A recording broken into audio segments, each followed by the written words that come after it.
Hey now, happy Friday. Welcome to 580 Sports Talk. Brendan Dworzinski and Dan Lucero here with you on this feel-good Friday afternoon, taking you into a pre-holiday weekend. I'm sure we are not the only people on Earth, or in our country anyway, who are going to have 2 days off, 1 day at work, one more day off on Tuesday. But it's almost like a 4-day weekend, almost. Yeah.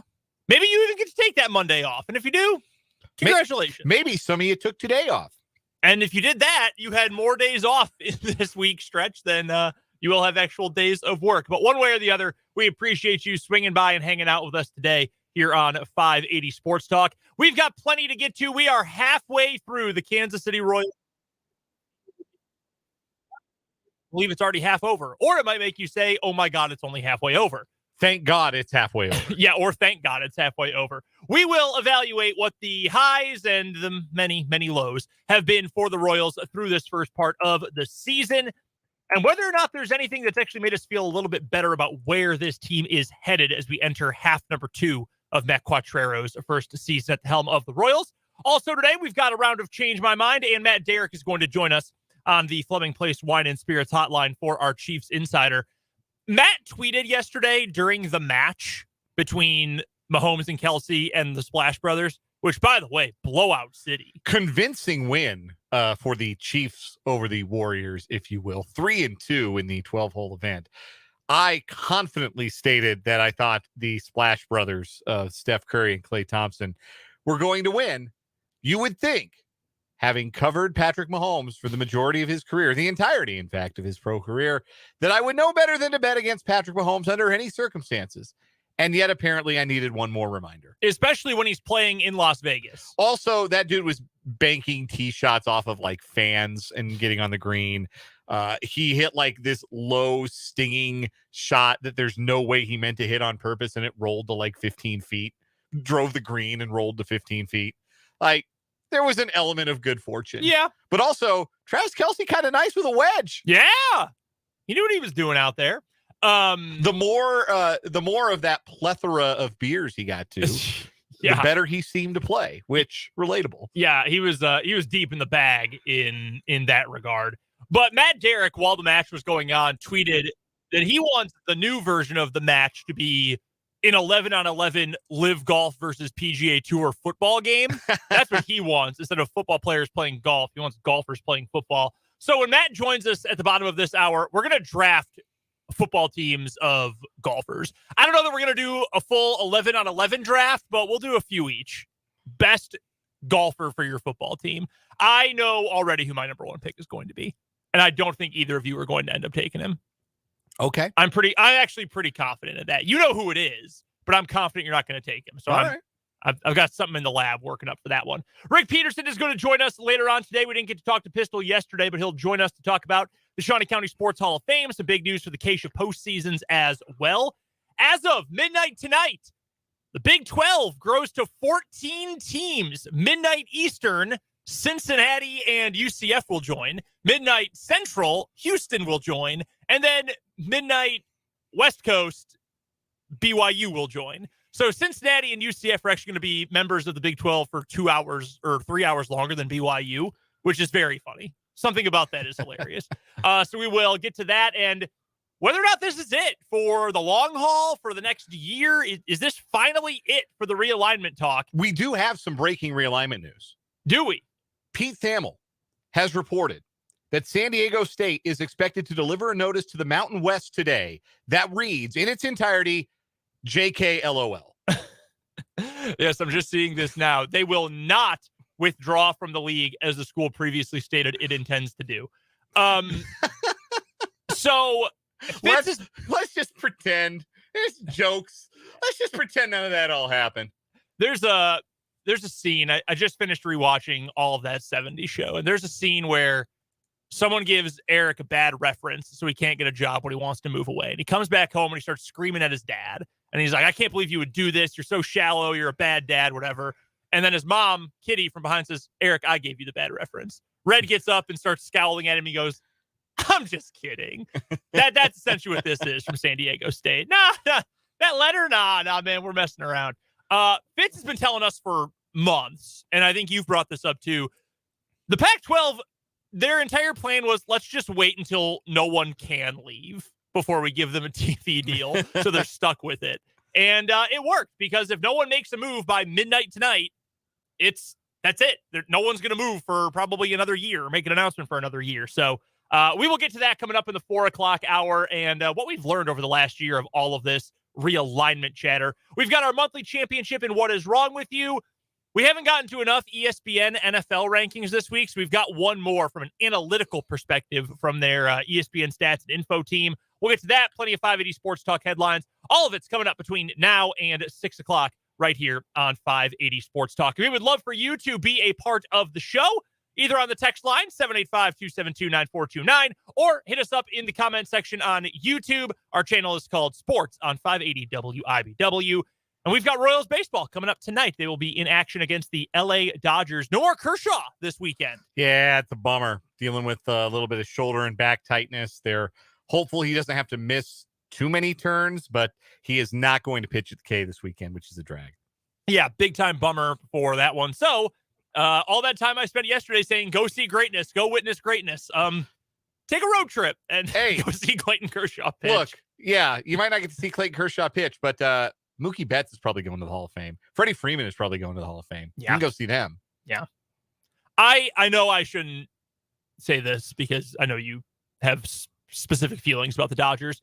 There's a lot of likable guys on that Dodgers team.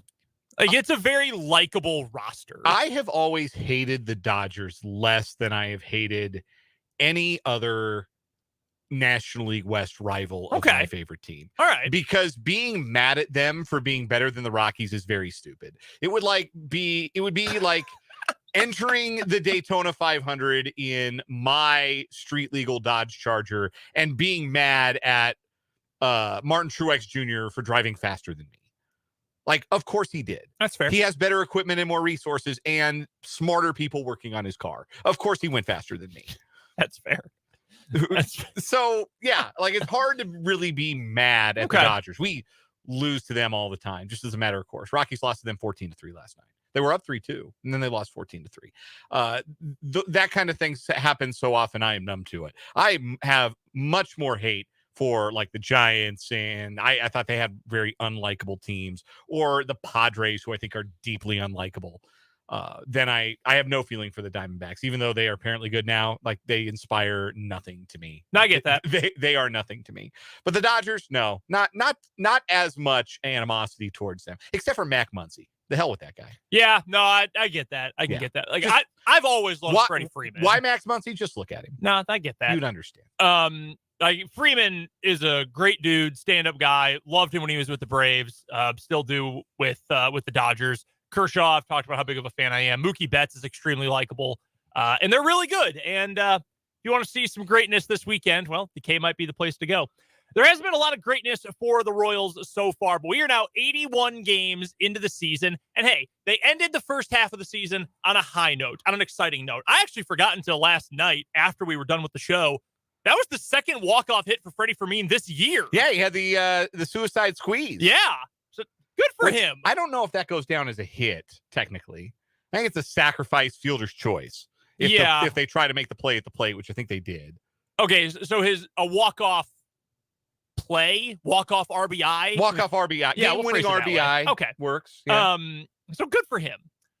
I mean, he, frankly, is probably one of the brighter points of this first half of the season, if for no other reason than I think Fulton might have been the only person on earth who had any opinion of him when he got called up to the big league club this year.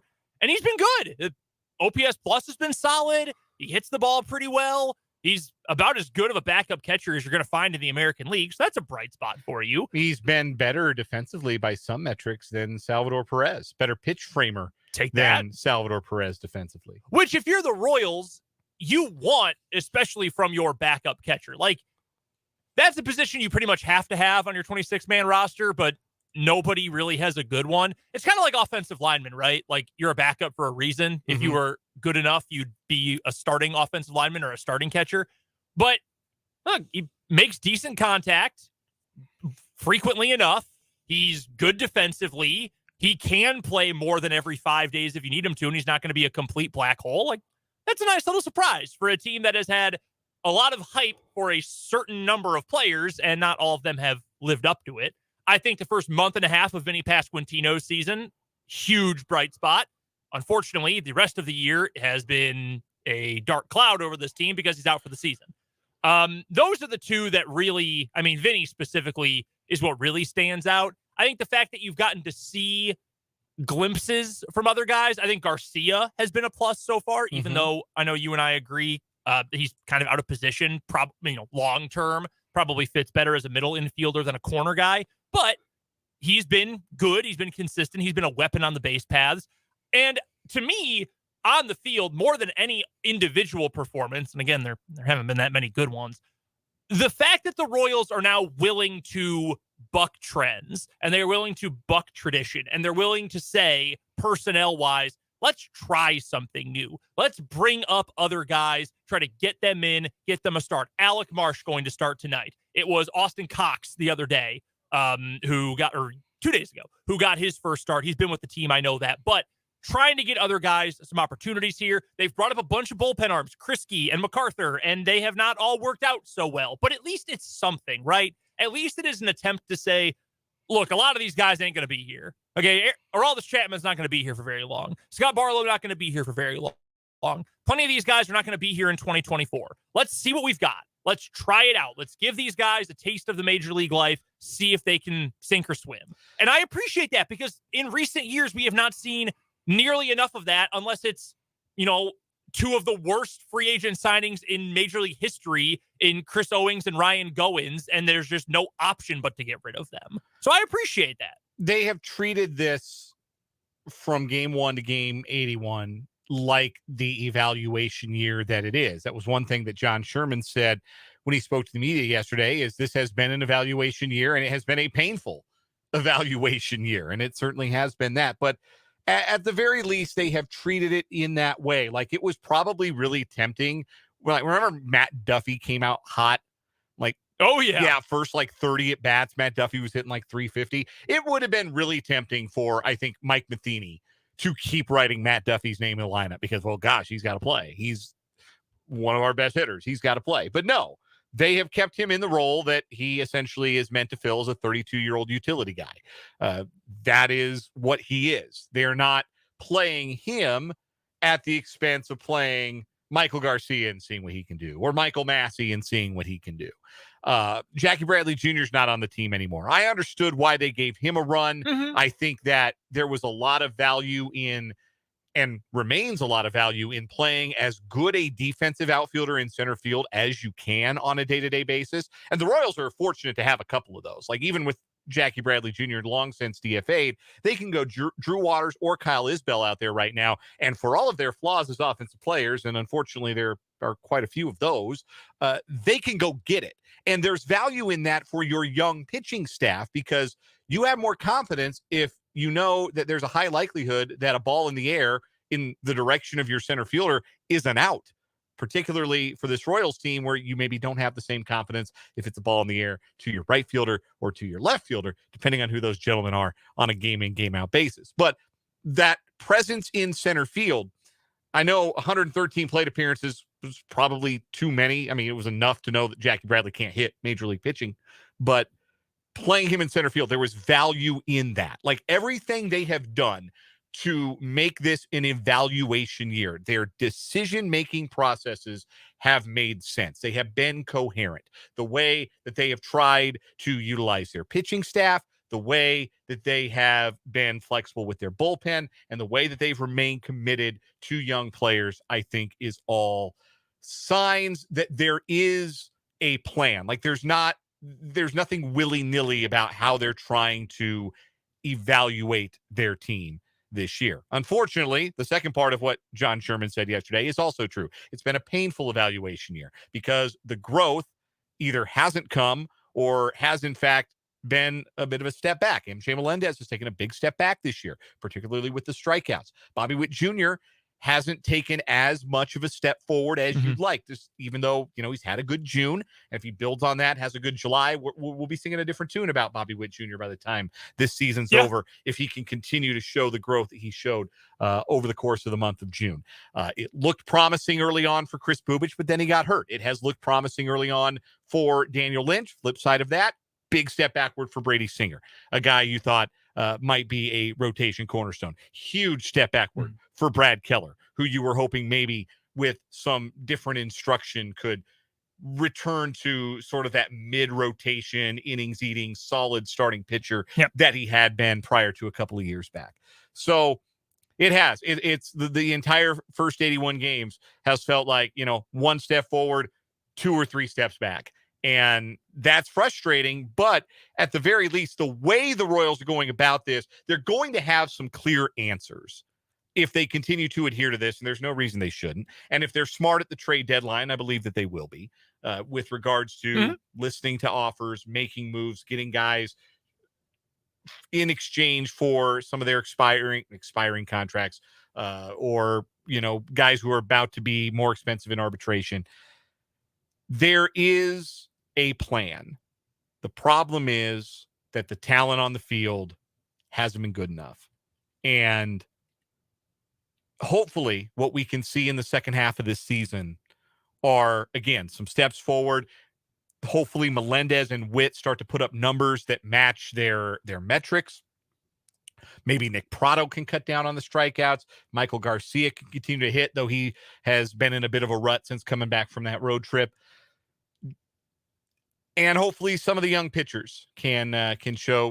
Daniel Lynch can continue to show some progress. Hopefully Brady Singer can build off of his 6 shutout innings his last time out, though certainly having to back that with an outing against the Dodgers isn't going to be easy. That's what you're looking for. That's what you're hopeful for, I think, if you're a Royals fan looking ahead to these next 81 games. By the way, quick roster update. Alec Marsh has officially been called up. James MacArthur optioned back to AAA. Probably for the best. I think he could use a little more fine-tuning down at AAA. Yes, worth -0.2 wins above replacement in just 1 inning. Not great. No. I've certainly seen better than that. But hey, you know who he can go back down to Omaha and talk to about having a rough big league debut, but turning it into a major league career? Mike Myers. Yeah. Like, hey, you had a bad debut. Doesn't have to define you. No. You can get back. You can come back. The thing that I wish we had heard more specifically from John Sherman yesterday, when he said that he has his, he's putting his full weight and support behind Matt Quattrero and JJ Piccolo. Awesome. Great. I would hope you would do that for your manager, considering he's been on the job for a matter of months. There's no way he should have been in any danger this season. But what does that mean? What does they have my full support? I'm totally behind them. I've got my faith in them. What does that actually mean? Does that mean that they're going to have to operate and build this team on the same budget and with the same constraints that they were this year, or that the team has in past years? Or does that mean I'm going to give them the power of X amount more money to work with, or X amount more flexibility to work with for JJ and the front office in terms of going out and spending for players, or, signing guys over slot in the draft, or whatever it might end up being for Matt Quattrero? Does he get a say in the personnel a little bit more? Can he be more creative with how he uses some of his personnel, etc.? That's what I would have liked to know, because I think that long-term picture would give me now a more clear way to define what success is in this back half of the season. Like, if we go through this back half of the season and we see, Alec Marsh becomes part of the rotation, they say, you know what? You're going to pitch for the last 3 months of the year, and you're going to be a part of this rotation. Let's see what you got. And it's Marsh and Singer and Lynch, and you're not getting rid of Jordan Lyles and Greinke, whatever the rotation looks like. If it's going to be that, and we're going to try some younger position players if we need to, whoever gets called up and given an opportunity to play. If we know that they're essentially going to have to run it back next year, that there's not really going to be a free agent budget next year, and the payroll is going to be mostly the same, and the biggest name free agent signing might be a 1-year guy who you're going to flip at the deadline, a la Aroldis Chapman. I'm going to feel pretty bad regardless about the second half of the season, but I will feel like if no one has taken a gigantic step forward, I'm going to feel pretty bleak going into the offseason, because unless Bobby Witt really explodes, unless Nick Pratto really gets in a rhythm, I'm going to feel like, okay, so we're running this back and with nothing really substantive long-term to, complement this, to supplement this core. What are we doing? Where are we going? Now, if I knew that, hey, look, we're going to put a little bit more behind. In football, it's pro personnel. I know that phrase isn't used as much in baseball, but you know what I mean? Like going after free agents, going after established major league guys. We need another corner outfielder. We need a legitimate third baseman. We need a guy who we can count on to hit 20 to 30 home runs, somewhere in that range, and drive in runs and hit doubles. Well, that's a great thought, but John Sherman's already said, essentially, it doesn't make sense for us to spend money right now. And that's the concerning thing, because if we knew that was a potential option, then I would say, okay, I think there's a little bit more room for grace. There's a little bit more room for patience with this group. But if you're a Royals fan and you say, dang, I don't really feel like being patient anymore because I'm not being given anything to work with, I want to see a better team, I'm not up for another year of, well, let's just see how it plays out with these guys that are all homegrown and haven't shown us anything yet. I don't blame you for being pissed off, and I would be too.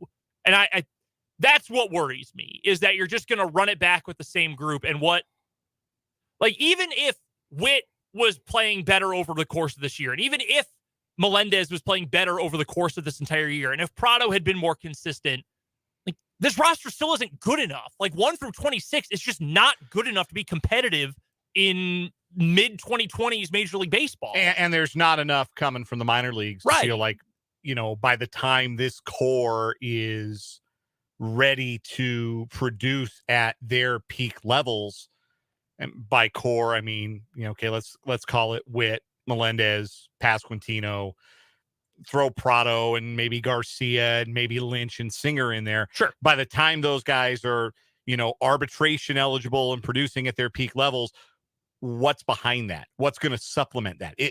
Because if it's not established major league talent, there's not enough on the pipeline right now to suggest that you're going to be able to put together a good enough 26-man roster. Although, hell, the way the AL Central looks right now, maybe you will. Who knows? The American League Central is such a bad division right now. The bar to contend is potentially not as high. I don't know. Part of what makes this year so frustrating. Yeah. It just worries me. Why? What is the reason I'm supposed to believe that this is going to keep working, or is going to get to a point where it is working? And why I want to be optimistic about this second half of the year. I want to be optimistic that, yes, if Witt continues to play well and has, he stacks a good July on top of a good June, all right, maybe we can get there. Maybe we're seeing more of what the finished product will eventually look like with Bobby Witt Jr. If Melendez picks it up, okay, this is the guy we thought we were going to get, who could hit for some pop and who had that great approach last year when he first came up. But without more to supplement it, I just don't know, what are you working toward?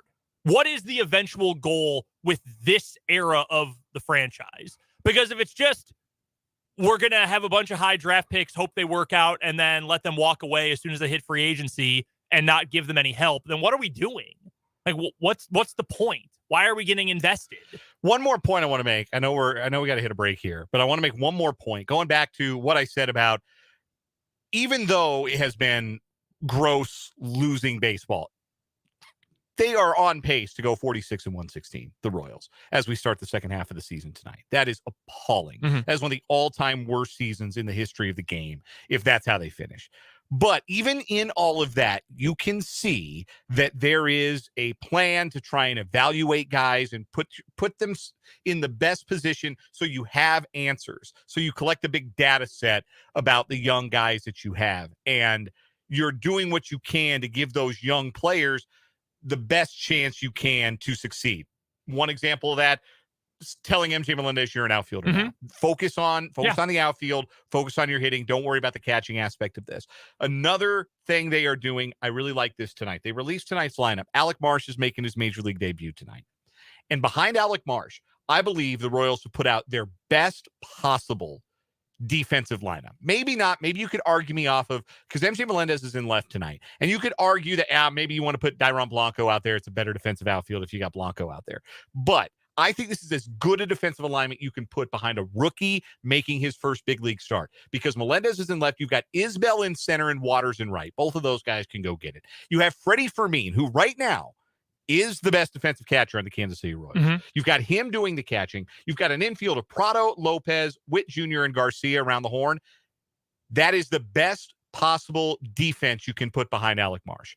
And I think that kind of stuff matters. Like little things like that tell me that they are paying attention to the details and trying to best be able to evaluate whether or not these young guys have what it takes to succeed at the major league level. Now, the problem is, as we've broken down, not just today, but repeatedly, is that most of these young guys have kind of shown that they just aren't quite good enough to be championship level players or haven't produced at that level yet.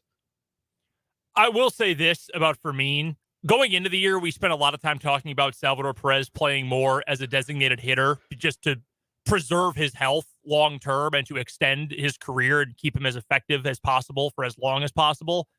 If Freddie Fermin is going to be at least serviceable at the plate, that he can hit in the bottom third, I know it's 96th, but bottom third of the lineup and not be a total black hole, and he's going to catch well, and since we don't have automated balls and strikes, that he's going to frame well, and he can play a solid catcher role behind the plate, I'm totally fine with Salvi DHing more, at least for this season, because I know at some point you're going to have to figure out the Pasquantino and Prado thing and Melendez possibly. But for now, while you don't have to worry about Vinny being in the lineup, I'm totally fine with Salvi DHing more than his fair share. And I know he wants to be behind the plate, but again, for these young guys, give them the best chance to succeed. Yeah. And right now, that's probably with Fermin's defense and Salvi's bat still in the lineup. We will talk some more Royals baseball a little bit later on to preview the weekend series with the Dodgers. Right now, though, we'll get to a break. We've got Change My Mind up next on 580 Sports Talk. 5.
Change my mind before we get to Matt Derrick here on 580 Sports Talk. our usual Friday staple. Change my mind, Dan. No team in the new Big 12 benefits more from realignment than UCF. They benefit the most out of anyone in the currently 14-team league. That's interesting. I'm going to suggest that I think the team that benefits the most is actually Houston. Okay. Because I think Houston now, I mean, Houston's been in a good place, right? Like they played in a near six bowl game in recent memory. They've made a Final Four in recent memory. Like their big sports are in a really good spot. But they have always had a good athletic department and a lot of want to in that. We talk about that all the time. Yep. Want to really matters in college sports. If you've got a desire on the institutional level, on the at the athletic department level, and certainly at the financial level with your prominent boosters, if you've got a lot of want to, then you can be pretty great. And now there's a platform to match the want to that exists, I think, in Houston, being a part of a Power 5 conference. I think this could really take football to another level for them. I think it could take basketball to another level for them. I know they've been really good the last couple of years under Kelvin Sampson, but like consistent excellence in those sports, I think, is now much more achievable for them. I will disagree with you and say it is Houston that benefits the most. That would have been my second choice through all this. And I think there's probably an argument to be made for some of the better teams remaining from the previous iteration of the Big 12. Like Kansas State, you could make the argument because they've got a chance to really take over as the premier brand in the league. I think having Texas and Oklahoma out, two teams that have, aside from two very funny outings, beaten KU a lot, helps Kansas to a degree. I think Oklahoma State could be helped to a degree, although I think they're going to be bad in football this year. But I think UCF, the fact that they already have this fertile recruiting ground, and now they get to expand to somewhere where they've really never been before. Like UCF does not play teams in Texas, Oklahoma, Kansas, in this column of the country really ever. So I think getting to expand into Texas recruiting, specifically Houston recruiting, when they already have their hot recruiting bed, I think it's going to do a lot for their program. And I think basketball-wise, too, Texas is exploding in basketball talent. And UCF's the worst basketball team in the league. So I think they could really use that help here in the near future. Changed my mind. We're at the midway point of the Major League Baseball season. After today, everybody will have played at least 80 games. Some have played more than 81. Some are right at 81. So we're at roughly the halfway point. Changed my mind. The best teams in the American and National Leagues right now are going to stay the best teams, and we're going to see the Rays and the Braves in the World Series. Great question. That's a really good one. I will say, dang, you know what? I'm going to say yes. I'm actually going to agree with that. I still think the best chance for anyone in the National League to make it there outside of the Braves, even though they don't lead their division right now, I still think it's the Dodgers. I really do. I agree. But like, if you watch them, not against the Rockies, those games don't count. They kill the Rockies no matter who wears that uniform. But like, if you watch their games, that's not the same Dodger team. Like they're running out guys who they're playing some bad players and some young pitchers who are not like top of the pop prospects. It's a very different Dodger team than the juggernaut they've been. Yeah. And so that obviously complicates things for them, and there's a reason they're not leading their division right now, and the Diamondbacks have had a good year. But I think the Braves are clearly the best team in the NL. The Rangers are really good. They've got an incredible offense. The Astros, you can't count them out. I mean, they're 7 games over 500 too, and you can't count them out, even though they're a little down from last couple years. But the Rays are so good, and they're so deep at really every position group. The Braves lineup is absurd. I'm actually going to agree with you. I will not change your mind on this one. I'm going to stick with that. I hope that's the World Series we get. I think those two teams are awesome and a whole lot of fun to watch. Oh, yeah. Yeah, they're two of the most fun teams, too. No doubt about that. Matt Derrick will join us next after this break on 580 Sports Talk. I'm Frank Miller with your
champion that's a play like that? His name is Matt. Are you ready? My name is Matt. Let's go.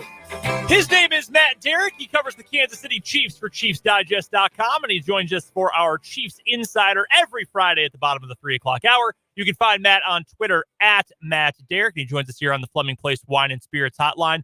Matt, did you catch the match yesterday, the Chiefs Stars versus the Splash Brothers? I did catch it. It was quite the little event, wasn't it? I mean, it's not very often that you get to watch people who are not professional golfers play what I guess was golf.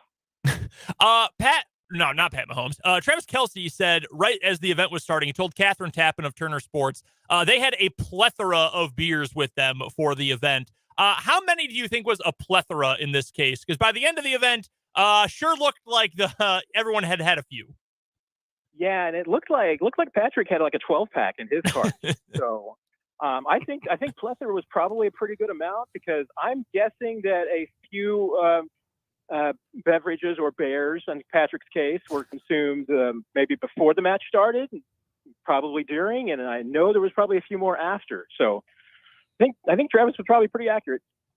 All right, Matt, yesterday, we talked about this earlier on the show. You tweeted right as the match was getting started, you wanted to see a new version of the match that is not two football players playing golf. You wanted to see 11-on-11 golfers playing football. So We've taken that idea and are going to run with it here. We're going to do a quick draft. What do we want to do? 3 rounds? Let's do 3 rounds. Let's do 3 rounds. We're going to draft golfers that we would want on our football team. So, Matt, we will let you, as our guest, do pick one of round 1. If you were going to pick any pro golfer, who would you put on your football team first?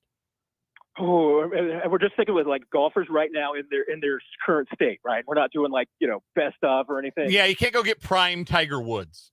Yeah, see, that would be too easy. So I like this. I'll tell you what, there's probably a few that I should take, but I'm going to go with what I think would be the best, most likable team guy with some size. Give me John Rahm. Ooh, huge legs. I like that one. I like that. The low center of gravity. Built like a running back. That's a good one. I think he could play a lot of positions, I think he'd have some position flexibility. All right, Dan, I'll let you have pick number 2. Okay. A lot of golfers were really good, like multi-sport athletes, but you don't hear a lot about golfers who were like great football players when they were kids. But I'll take a guy who was a really, really good athlete, really, really good pitcher and basketball player. Give me Jordan Spieth. Okay. Like that one. Go. Southpaw. I like that one too. Ooh, had the lefty in there. I am going with an international player. A lot of golfers, you got the thinner build, muscular, the svelte body. I want a little size. You win football games in the trenches. And I know as an Irishman, this guy definitely got in some fights. Give me Shane Lowry. Hell yeah. Great pick. Shane Lowry. Ooh. As Chris Vernon, the radio host in Memphis, said, he ain't riding a bike. Nah, he drinking a pint. Yeah. I want that guy on my team. I want the beef inside. All right, Matt, who's your pick number 2? Yeah, I'm really tempted here because there's some guys that you could put some weight on that would be a problem. But I tell you what, I want to build a character team here. I don't know what kind of an athlete he is, but he is just so clutch right now. I think I need Scotty Scheffler. Yeah, that's a good one. Yeah, good pick. He's a winner. Winning We've talked a lot about winning build culture on the show this week. Yes, absolutely. I'm trying to build a team of team captains here. That's what I'm going for. I'm going for Brett Beach. Yeah, that's what we're trying to do. So for my second pick, Gary Woodland, friend of the program and not a bad athlete himself. No. Would always say that the best athlete on tour is Dustin Johnson. And even though he's no longer on the PGA Tour, but on the LIV Tour, I'll go ahead and take the athletic upside, even in his late 30s, of Dustin Johnson. That's a good one. Coastal Carolina Chanticleer.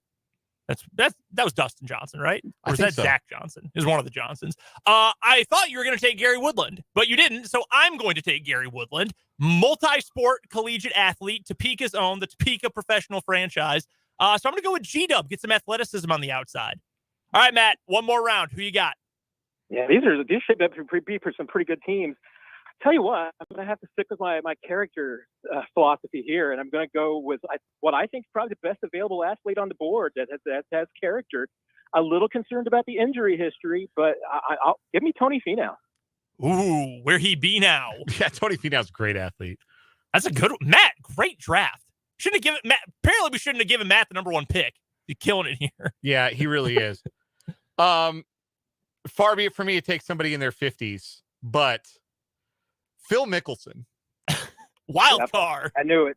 I could put him up front potentially. Little heft. Yeah. Or he could probably thinks he could play quarterback. Did you know? I just read the Phil Mickelson unauthorized biography by Alan Shipnuck.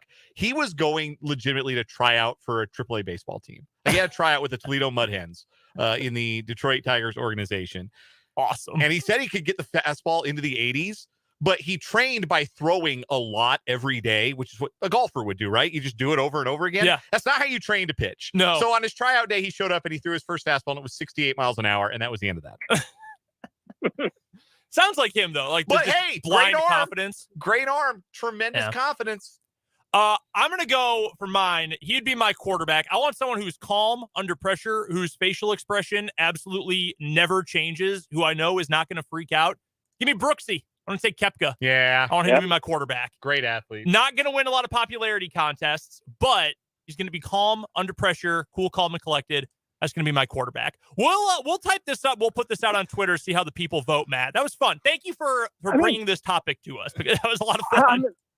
I'm kind of surprised. I'm not surprised because, I think that we're all looking for some teams that we think can win here and everything, and maybe we do have some character concerns, but we just left Bryson DeChambeau out there. Yeah. The character concerns. Sure. Yeah, there are some draft red flags with him and Patrick Reed can concern me the most. Yeah, he would definitely for me be a day 3 pick because there's just too many red flags. We're talking to Matt Derrick from ChiefsDigest.com, our Chiefs insider, joining us on the Fleming Place Wine and Spirits hotline here on 580 Sports Talk. Go find Matt's work at ChiefsDigest.com, and you can follow him on Twitter at Matt Derrick. Matt, are you usually a big golf guy? I have been. And unfortunately, I haven't had a chance to play in a long time, so my game is completely rusty. And I don't watch as much as I used to because, honestly, without Tiger, it's just not as exciting as it used to be. And I'm a cranky old man. I would love for them to be able to tone down some of the drives, just so there was more strategy involved. I don't need to be watching guys hit 350 and then everything's a pitching wedge into the green. So I miss the good old days. No, I get that. I can respect that. Dan is a much bigger golfer than me. Jake is the biggest of the group. Jake's not obsessive, but kind of close to that, I would say. Yeah, he really knows his stuff. Like I am like, I like to play and I like to watch the PGA Tour on the weekends. Jake is, I'll tell you what kind of grass they're playing on at the PGA Tour stop this weekend kind of fan. I'm at least enough of a snob that I'll tell you what, the match last night, I got a lot of complaints about because notice one, never, except for when like Patrick was trying to get some yardages and everything like that, didn't tell us really the distance on any of these holes. And I think part of it's because, hey, there weren't any 499-yard par fours out there. There was like probably some 325 par fours that, maybe even 299. I know Patrick had the one shot that was, there was 250 and was it into a par 4, and Kelsey puts it on the green, but it was after like a 75-yard drive from Mahomes. So, it was a nice shot from Kelsey, but that wasn't a 400-yard par 4. And Trevor Immelman was being incredibly kind because Kelsey and Mahomes on that one hole, they put that ball, 300 yards straight and 250 to the right. And he says, try to play that fade. No, those were massive slices. There was no fade in that. There was a lot of, trying to make the guys look good. So not that I have a problem with that, but hey, let's be real. Need a little constructive criticism. Need some reality out there, Matt. Exactly. And to Patrick's credit, he said, hey, they played from a lot of fairways. It just wasn't their own fairway. We do have a couple of actual Chiefs football questions to get to you, Matt, our Chiefs insider from ChiefsDigest.com. Earlier in the week, Dan and I were talking about a story we saw over at ESPN from Bill Barnwell, who I don't know if you read a lot of his work, man. I think he does a great job covering the league. But he ranked all teams 1 through 32 in terms of the quality of their skill position players, trying to take away the context of who's throwing them the ball, who's their play caller, etc. And he had the Chiefs skill position players, running backs, receivers, tight ends, ranked 19th in the NFL, and said they found something real with Pacheco as your starting running back, and McKinnon had a good year too. They've got the best tight end in football, but it's the receivers that give me pause. Do you think it's fair to say the Chiefs have or could possibly have a bottom half of the league skill position core when you've got a legit running back one and the best tight end in the league? Yeah, it's a good question because I mean, one, I do, and I'm with you. I like Bill's work, and I think he does a really good job, and he's really informed. And I'll accept the premise that we're setting aside the scheme, coaching, the quarterback, all of that. I mean, you do have the best tight end. So to me, I don't know if you can have the best tight end in the league, and probably, arguably, I mean, at least certainly. I mean, not. I don't want to short shrift anybody here in the rest of that group, but I think it's no worse than the top 3 tight end room, even if you just discounted everybody else. But I think it arguably could be the best tight end room in the league, which is as far as the depth that you've got there. So I don't know if that averages out to 19 to me, because I haven't done the count of going through and actually looking at it, but to me, there's only a handful of running backs in the league that to me are elite running backs, that are the kind of guys that you just say, okay, well, this player is so much better than everybody else that there's clear separation. I mean, to me, a lot of running back rooms are kind of the same. I mean, unless you've got one of those handful of elite workhouse running backs. And I don't know that the Chiefs have one of those. I'm not sure that Pacheco is proven enough to say that he's one of those guys. But at the same time, I mean, I give me a running back room that you would rather have over Pacheco and McKinnon together. That's a really good duo. And then you got Clyde backing them up. So I don't think that's as bad as some other running back rooms. And yeah, I get it. I mean, that receiver room is untested. And that's why, I mean, factoring out the quarterback and the system and the coaching to a degree, maybe doesn't matter that much, because I mean, we know from past experience that there's quarterbacks that make the guys around them better. And Mahomes is clearly one of those guys right now. So I don't know. I don't know if I could put him at 19th. To me, I just, because I think that the receivers now, to me, even are a lot like running backs in the sense that there's a handful of really good guys that are dominant and are going to give you 1,200 yards plus every single year. And you have to game plan around them. But I tell you what, I mean, you get past maybe the top 12 or 15 guys, and I don't know if the difference between 16 and 92 is as great as people think that it is.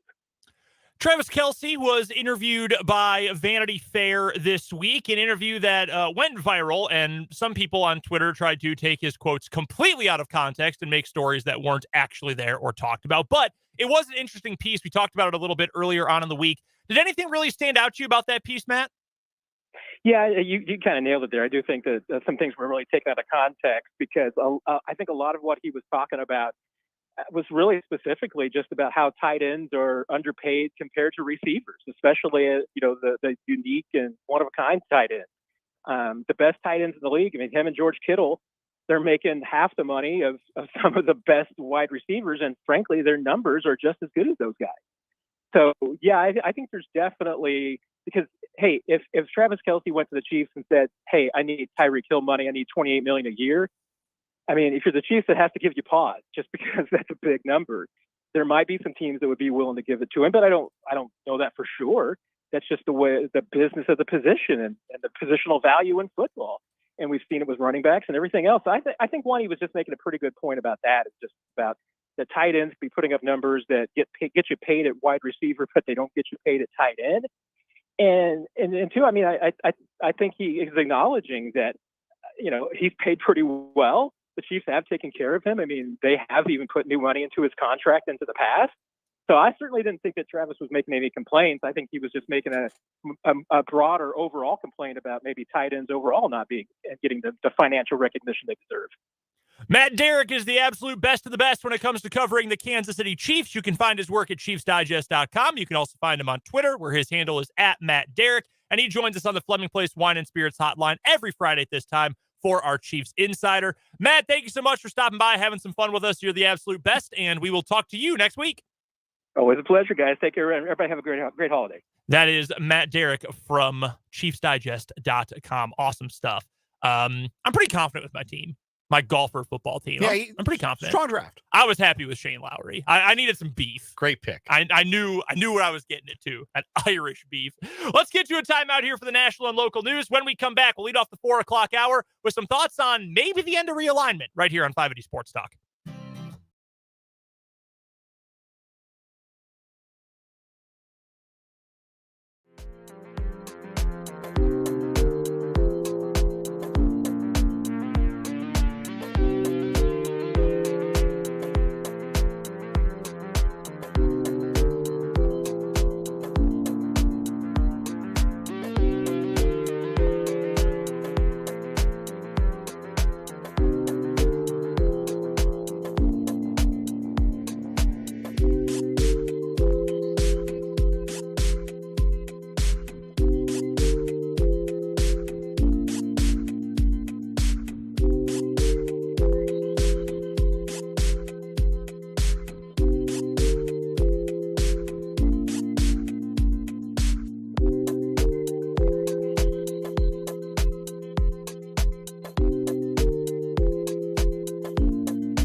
Hey now, it's Feel Good Friday afternoon on 580 Sports Talk. Second hour of the show just getting started. I'm Brendan Dworzinski. He is Dan Lucero. Thank you so much for hanging out with us today throughout the entire week. It's been a lot of fun, and we appreciate you having some of that fun with us. We're still taking your thoughts on everything we're talking about today. 785-272-9429 is the text line number.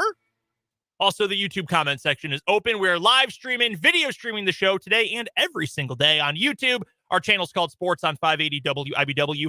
We're getting dangerously close to 300 subscribers on the channel, by the way, in less than a year of video streaming the show, which is absolutely awesome. If you want to go subscribe, check out our back catalog, watch today's live stream, all of our other video content, head to youtube.com, search Sports on 580, hit the subscribe button, and that is the easiest way to see when all of our videos are going live or are scheduled to go live, such as when we have the live shows every single weekday. Here in this 4 o'clock hour of the program today, we'll get to some Big 12 realignment news, notes, and thoughts. We'll definitely get thoughts on that San Diego State news from earlier that they essentially said LOL JK to the Mountain West, and they're back. Remember when I broke up with you? No, I didn't. Wow. Junior year of high school all over again. San Diego State gaslighting the Mountain West. So we'll get to that. Also, is this it now for at least the near-term future for realignment? It's essentially the drop-dead date tonight for anyone to leave their conference. 4 new schools to the Big 12 by tonight. The cost for San Diego State to leave the Mountain West doubles by tonight. So this is pretty much it, unless something changes in the next 8 hours. So we'll get to what we've learned in the last year, if this is it for at least the next year, and how much better off is the Big 12 now than it was this time 2 years ago, really, when the Texas and Oklahoma news broke. We'll get to all of that coming up here in just a matter of moments. We've got today's What Is Wrong With You championship round for the month of June. The Petty Pennies and the Box Bandits going head-to-head. A lot of alliteration this month. And Rick Peterson is going to stop by on the Fleming Place Wine and Spirits hotline for a day-late edition of the Invista Credit Union High School Whip Round. We will talk all about Wednesday night's banquet for the Shawnee County Sports Hall of Fame. I was lucky enough to get to be there, saw Pistol's speech. It was absolutely awesome. So happy for Pistol and all of the new Hall of Famers, all the high school athletes, Washburn athletes who won awards. Really cool night. So we'll talk about that with Pistol. And we will get to the new playoff setup and playoff sites for high school football, soccer, what could be coming down the pipe for other sports. All that's coming up bottom of this hour with Rick Peterson. And again, your texts 785-272-9429 and your YouTube comments on our channel, Sports on 580 WIBW. As I mentioned, midnight tonight, or for us, 11 p.m., midnight, and then 2 a.m., we will have 4 new members of the Big 12. Cincinnati, UCF, Houston, BYU, in that order, will be joining the Big 12 tonight. Couldn't they have just made it like midnight Eastern for everyone? Yeah, like, hey, midnight Eastern, you are all officially members. Like, it doesn't have to be like, this isn't New Year's Eve. Like, you don't have to wait till the ball drops and then, like, rerun it every hour on the hour. Like, it's kind of a great microcosm of the absurdity of this whole last year of college sports news, right? Like, everything's got to be so specific and contractual and transactional that no, BYU, you've got to wait. You've got to wait your 3 extra hours before you're allowed to be a member of the Big 12. People who make a lot more money than you and I came up with these rules, and I guess that's why they get paid the big bucks. It's like texting your buddies that live on the Eastern time zone if you live in like the Mountain time zone and being like, hey, how's 2023? When you've got friends who moved to the East Coast and post on your Facebook wall at 11:12 p.m. happy birthday. Well, actually not for 48 minutes, but thanks. Appreciate that. That's essentially what that is. It's exciting. Like, I am very excited about the newcomers. I think there's a lot of cool scenes for college sports and especially college football coming. Games at Nippert in Cincinnati, that's going to be dope. Games at the Bounce House at UCF. Games in Provo, which always have a great crowd. That backdrop at night is going to be awesome. Some Big 12 after dark games. I'm excited for them. I'm excited for Big 12 basketball, especially with the addition of Houston. Cincinnati's obviously got a great lineage in basketball. BYU, up and down. I think eventually they'll be competitive in the league too. there's a lot of good here. But we have now spent this entire last year since, 2 years ago it was OU in Texas. Last year it was USC and UCLA. Hey, see ya. We're out. We're going to the Big Ten, which is truly crazy. We have just been waiting for the other shoe to drop, for the Four Corner schools, or just Colorado and Arizona, or the Pacific Northwest schools, or someone to say, yeah, we're done with this. Like, this conference, they just lost their two biggest brands, its biggest moneymakers, its best TV market. We're out of here. We're going to join the Big Ten, or we're going to join the Big 12, or we're going to go independent, or we're going to become the West Coast Ivies if you're Stanford or Cal, whatever it might end up being. We've been waiting. We've heard about TV contracts, and I've had to learn more about George Klivakov than I ever would have dreamt of wanting to know about George Klivakov. Yeah, do you remember a time when you didn't know who the conference commissioners were? Yeah, it was great. Like, at one point, I know there was a lot of drama at the time, but as someone who was outside the Big 12 footprint, like, I had no idea who Dan Beebe was until I moved here. Like, that was awesome. Yeah, that was great. There's no reason to know who those people were. And now I know, like, every single thing on George Klivakov's resume. Like, I know everything he's ever done. I know who his friends in the TV business are. Same with Brett Yormark. Like, it's too much. It's too much. Are you surprised, though, that throughout all of this, through the very public negotiating, through the media, to the 18 different Board of Regents meetings in the University of Colorado system, and you've got guys like Jason Scheer, who is a beat writer for a Pac-12 team who has essentially been lobbying for that school's Big 12 invite. Like, are you surprised that nothing else has happened in the last year? So my theory on this, and I don't know if this is right or not, this is based purely in speculation. But my theory on this is that none of those Pac-12 schools want to be first. Like, that there is enough of a feeling of solidarity with the 10 remaining Pac-12 schools after they were jilted by USC and UCLA that nobody wants to be the first school out the door to blow up the Pac-12, what's left of the Pac-12. I think that none of those schools, I think, have the appetite for being seen as the first. Nobody wants to be the first one out. Like, because Colorado, they were the first ones out of the Big 12. Yeah. Yeah, they saw the writing on the wall and said, "Nah, we're good. We're done. We're getting out of here." And then Nebraska left, and then a lot more things happened after that. But maybe Colorado didn't have the appetite to do that again. And maybe the other schools that would have an eye on securing their future in the Big 12 or elsewhere are saying, yeah, I don't know if I want to be first. So strength in numbers, right? Like, you would think if there was a group of 3 or 4 schools who were ready to make the jump together, they would do it.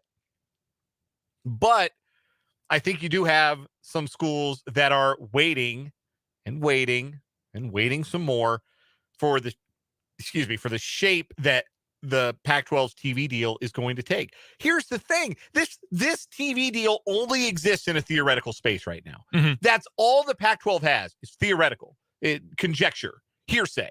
Like, this is what it could look like. This is the kind of money you might get as soon as we sign this thing that is definitely coming. But, okay, where is it? Like, at what point, if you're a Pac-12 school, are the labor pains enough? You just want to see the damn baby. That's very graphic, but I know exactly what you mean.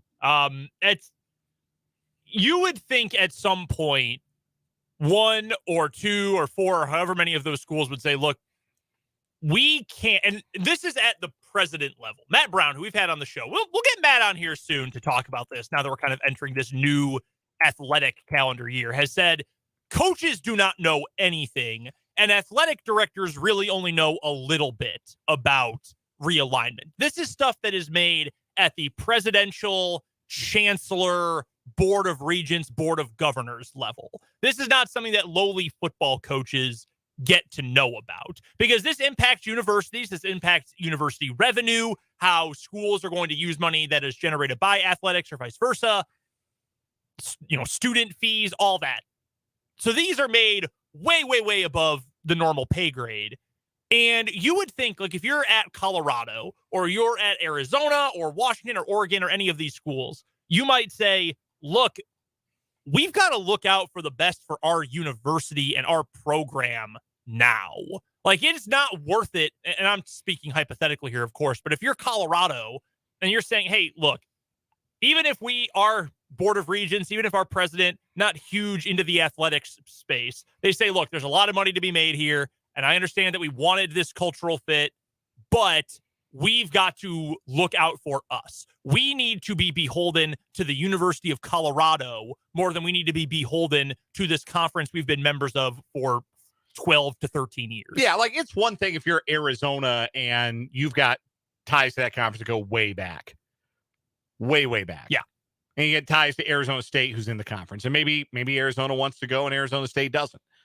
And that's one thing. But like Colorado and Utah, man, what are you waiting for?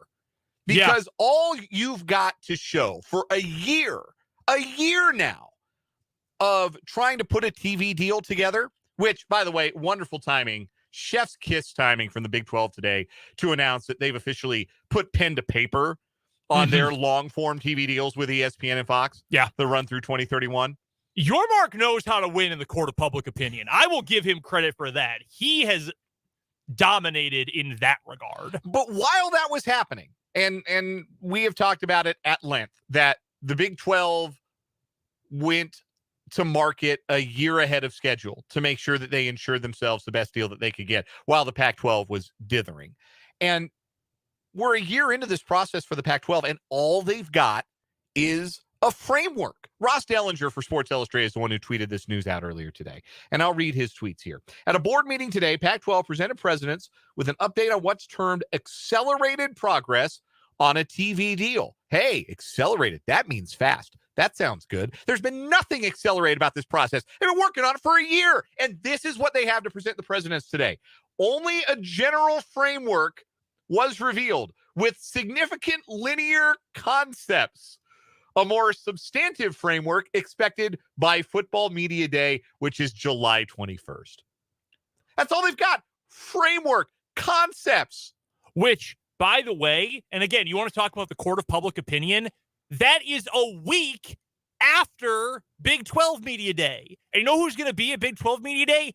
Everyone in the space, in the college football sphere, which I assume, because, hey, 4 new schools, some of whom have been more prominent than others, some of whom are in really big markets.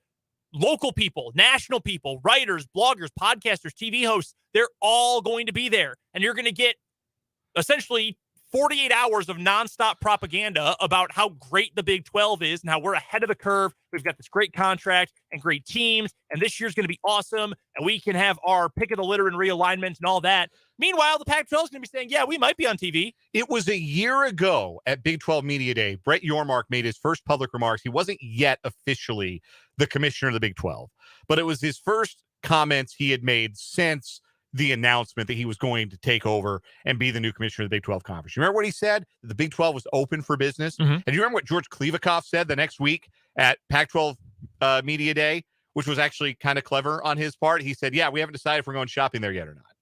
Which, hey, that was pretty good shot. Yeah, respect. Yeah. Respect the clapback. In that time frame, again, the Big 12 has signed, sealed, and delivered its new TV deal. And all the Pac-12 has today is a general framework with linear concepts. Like, this is what it could look like. Well, why doesn't it look like that? If you've got all of these options, why haven't you firmed something up?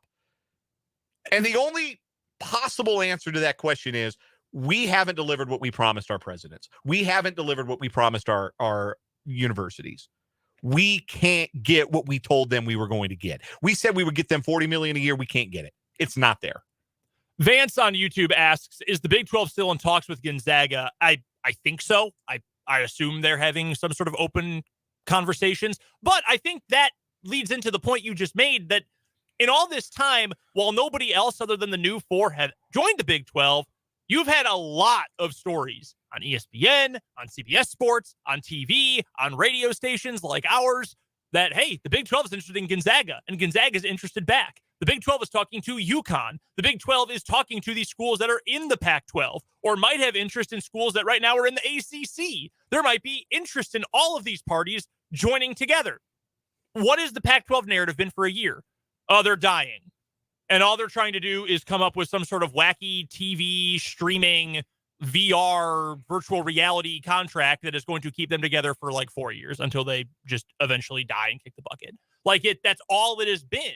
And perception is reality to a degree. And right now the perception is the Big 12 staved off death. They went full cockroach, survived it, and now is in a position of, hey, even if we don't add, we're good. And if we do add, we're going to be even better. And the Pac-12 is on death's door. It's amazing that perception has shifted because it did feel, again, we're about a year removed from the announcement about USC and UCLA. Mm-hmm. Might have been exactly a year ago today, but it was very close to a year. It was a year ago at this time. USC and UCLA said they were leaving for the Big Ten. And I remember thinking at the time, man, if you're Brett Yormark, you just took a job. Are you sure your job is going to exist in a few years? It really did feel like we were moving towards a scenario where the big conferences were just going to cannibalize college sports, major college sports. And from that position, a year later, the Big 12 feels like it has stabilized itself in ways that the other Power 5 leagues that have not fortified their membership and fortified their television contracts, the Big 10 and the SEC namely, the Big 12 has put itself in a position to survive the present landscape of college sports in a much better spot where you've got the natives getting restless in the ACC. Mm-hmm. You've got, obviously, the very future of the Pac-12 is entirely up in the air. Even the Big Ten's ballyhooed television deal feels a little bit like smoke and mirrors.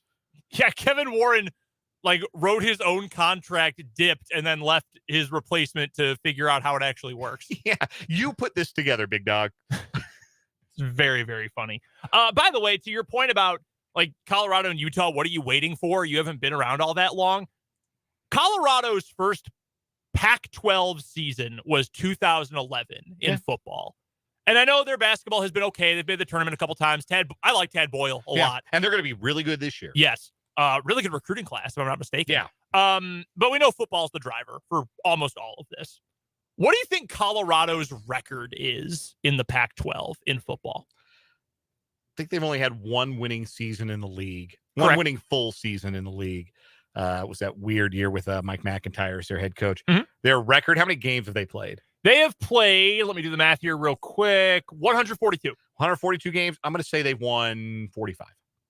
You actually undersold them. In 12 years, they're 48-94. They win 4 games a year. It's not like these have been the glory days of Colorado football. Mm-hmm. It's not like, oh man, we haven't been around long, but man, we've been kicking ass. We've left our mark. We have great memories of being in the Conference of Champions. Yeah, a skid mark. That's all they've been. They've been ranked at the end of the year one time. They went 3 years in a row of going 5-7. They fired Mike McIntyre just to go 5-7 with Mel Tucker, who then left. They went to 2 bowl games, and one of them was an accident because they went 4-2 in the COVID year. Yeah. And then got mopped by Texas in the Alamo Bowl. Yeah, after getting mopped by Oklahoma State in the Alamo Bowl in 2016. Hey, you want to stick around in that? That's your prerogative. Yeah, Utah has made it shake in football, to their credit. Sure. Yeah, they've been great, honestly, since joining that league. But they've been killing it beforehand. I'm looking at Colorado's seasons right now. Not exactly like the Buffs were killing it in the Big 12 under the Dan Hawkins years either. Mm-hmm. But now they've got a football brand worth pursuing. Mm-hmm. If in no other way than reputation and potential, because you're where Coach Prime is. And that makes Colorado football, I think, as intriguing and as valuable from a brand perspective as it has been since, God, I don't know, 20 years. Oh, yeah, at least. Since they beat the hell out of Nebraska that one time. One final thought, Big 12 specific here. How much better or how much worse off is the Big 12 now than it was 2 years ago when the Houston Chronicle story broke about Texas and Oklahoma leaving? Much better spot. Much better spot. They went from being on life support to, I think, thriving. It's like they got a transplant. They're thriving now. I think the Big 12 is in the best position to be the third major conference that survives, that has a brand, that has a story, that has tradition, that has fan bases that care. The Big 12's put itself in a really, really good spot. And I think these additions are going to make it better. I've said that since they were announced. I think it is fair to say that the stability that has come with a new commissioner, I do not miss Bob Bowlesby one bit, not even one iota. The most electrifying man in sports entertainment today. They've got a commissioner who's a big thinker, who I think has done a mostly good job of planning for the future and taking care of the now while looking ahead to the future. The new schools that are coming in to replenish the league that I think are on fairly equal footing, both football and basketball wise, with the current members of the league.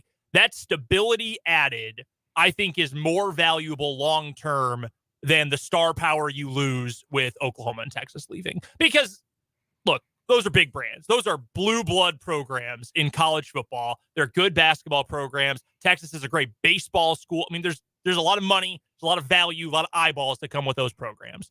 But if you lose that and the exchange is, well, we're still going to be on TV all the time. We've got more fun programs. You're going to be able to watch us from 11 a.m. until midnight every single Saturday during the fall. We're going to have incredible basketball for 5 months out of the year, and we're going to get it for years to come. I would take that trade-off, absolutely. I would take it without thinking. And it is amazing that 2 years ago it was, oh, yeah, the Big 12's done. It's over. Like, this league is dead. Everyone's either going to go to the Big 10, maybe if they're lucky, or they're going to the Mountain West. Best of luck. And now it has become the third major conference, and that is honestly incredible. Everybody in the league feels good about being in the league. Rick Peterson is going to join us coming up later on this hour for a day-late edition of the Invista Credit Union High School Whip Round. But first, we'll take a time out to come back and find our monthly champion. And what is wrong with you here on 580 Sports Talk?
It is that time of the month, the time when we find our champion in What Is Wrong With You. Brought to you by Top City Metal Supply, who cuts the metal you need to your specifications, which saves your time, your money, and your material. Never settle when it comes to your metal with Top City Metal Supply on South Topeka Boulevard, halfway between Frito-Lay and Forbes Field. Our two finalists for the month of June. First, an entrant from our good pal, Kyle Manthe, while Dan was on vacation. The Petty Pennies, the auto shop owner who owed a former worker $915 in unpaid overtime. And the worker said, hey, look, man, I'd like you to pay me my money. And he filed a complaint over it. So the employer, the owner of this auto shop in Peachtree City, Georgia, Miles Walker, showed up at his employee or former employee's house and dumped 91,500 oily pennies all over his driveway. Do you suppose it was like a clear oil, or do you suppose it was like motor oil? Motor oil. I kind of think motor oil. That would make sense. It'd be on brand. Unless he dumped like a gigantic vat of WD-40 on all of these. He'd have that laying around too. Spray him down with WD-40. Yeah, I mean, it's gross and unsightly either way. And not only that, to add insult to injury, he also signed his pay stub with an expletive. That wasn't the only problem for Mr. Walker, though, who also owed nearly $40,000 to other employees in unpaid overtime and damages. $39,934 to 9 workers, which comes out to, and I want to make sure I get this math correct here. It was $39,934. That divided up amongst 9 workers, he owed each of these people over $4,400 on average. That's a lot of money. I think if everyone could use an extra $4,400 laying around right about now. Yeah. So this guy, I think if somebody owed me that much money on average, I would complain too. I would also go to court. I would also file a complaint in a court about this. And you dump some oily pennies on my driveway, I'm going to put some of them in a sock, and you're going to have to see me. I'm coming to see you. I'm freaking out. That's 2 socks. I'm bringing 2 socks full of those oily pennies. Our second. See how your peripheral vision is. Our second finalist, Dan, I'll let you introduce the Box Bandit. I know this was your story. The Box Bandit comes to us from Miami Gardens, Florida, where a phone repair store, iRepairTech, was broken into by a gentleman wearing a white cardboard box over his head. At around 4 a.m. on a Saturday, the guy walked in with the box on his head, bashed through the glass on a display case, and proceeded to steal quite a bit of stuff, 19 iPhones and $8,000 in cash. Security footage, of course, captured all of this in 4K. It also captured the moment where our Box Bandit removed the box from his head so he could check on his bounty that he had received, exposing his face and making him extremely easy to catch. Also making him easy to catch was the fact that he never left the shopping center that iRepairTech was located in. He was found drinking with buddies at a nearby liquor store, which led to his arrest by Miami Gardens police. It was the only thing he could think to put on his head to obscure himself from the likelihood that there would be security footage. I mean, he knew. He said, I'm going to break in. I'm going to steal what I can steal, but need a disguise. I wish we could show the video. I know, obviously, on the radio, not a visual medium, and we can't really show the video on the YouTube stream either.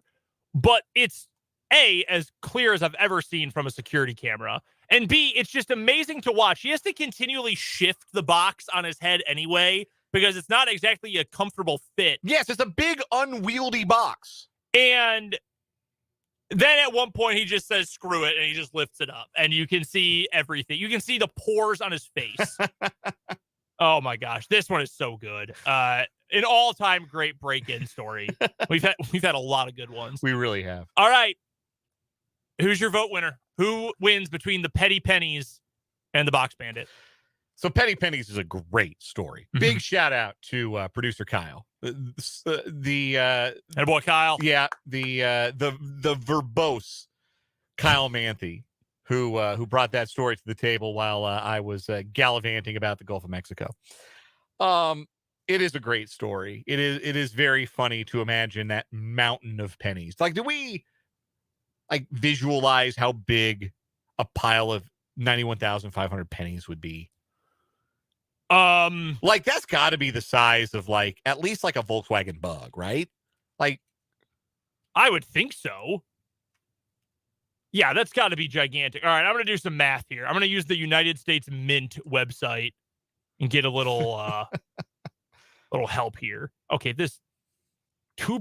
Oh, that's its weight. Okay. Yeah, thickness. That's what I need. So times 91,500 of these. By the way, did you know that the thickness of a penny is 1.52 millimeters? You know now. Did not. Yeah. That is, if you stack them all on top of each other, 5,475 inches, which in turn would be, use my Google calculator here, 456 feet tall. So, yeah, I mean, you're looking at the size of a small car here, just dumped in this dude's driveway and oily. Vance says there are pictures. Okay, there are. There's a picture. Daily Mail has it because, of course, they do. Of course they do. Yeah, it's kind of underwhelming, honestly. They're a little, they're pretty spread out. You can't. Now we know the expletive in question too. It's bleep you is the expletive in question written on the pay stub and underlined. Yeah, he underlined. Hey, really had to make sure that he knew how he felt. Man, he went through so much work to do this, which is what is pulling me in that direction. Did you know that he wrote like a whole screed about this incident and put it on his website? No, I do not believe I knew that part. Uh-oh. Unfortunately, by law, we cannot disclose his shortcomings. Let us just say that maybe he stole, maybe he killed a dog, maybe he killed a cat, maybe he was lazy, maybe he was a butcher, maybe he liked self-gratifying himself in clients' cars. Whatever you want to think is your prerogative. But know that no one would go to the trouble we did to make a point without being motivated. And honestly, what's the big deal? He got paid in cash. Money that in a just world, he should never have received. And quite frankly, typo, if you think what we did warrants the 80+ death threats, the thousands of overly aggressive phone calls, the thousands of disturbing emails, the thousands of false reviews, and the gag gifts we have received, then you are not the kind of people we want to do business with. Oh, my God. Literally, there are millions of issues more important than a former employee getting paid in an unorthodox but totally legal manner. Weenie. In all caps with an exclamation point. Man, I was all set to vote for the Box Bandit, but this is that's unbelievable. Called this man a weenie. Also, he spelled manor, M-A-N-O-R. All right, that's it. If the cancel culture focused their energy on something intelligent and worthwhile, they may be able to accomplish something great, like stopping the needless murders in Chicago, Detroit, Baltimore, and D.C. every week. This man posted this he wrote this and put it on the internet where people could read it. This dude is a lunatic and he's a bad boss. That I'm voting for the petty pennies. Yeah. You know, thank you for finding this because this dude's unhinged. Yes. You know, I was going to say, like, I really was going to vote for the Box Bandit because that's a really funny story. And this guy's just a run-of-the-mill jerk. But no, this is not a run-of-the-mill jerk. This is an insane person. Yeah, this is a lunatic. Absolute nut job. That is our winner for the month of June. A last-second win for the Petty Pennies. Again, shout out to Kyle Manthe for that story. That wins our month in What Is Wrong With You. Sponsored by Top City Metal Supply. Metal cut to order when you need it. That's Top City Metal Supply here in Topeka. We have to get to a break, but Rick Peterson will join us after that here on 580 Sports Talk. Best things in life are simple.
lose. The football team at my high school, they were tough. And that makes Rick a citizen of the world. I am very excited to get to say this for the first time, but joining us on the Fleming Place Wine and Spirits hotline for the Invista Credit Union High School Whip Around, Hall of Famer Rick Peterson from TopSports.news. That is where you can find all of his great coverage of all of our local high school and Washburn University teams. You can find him on Twitter at Peterson_Rick.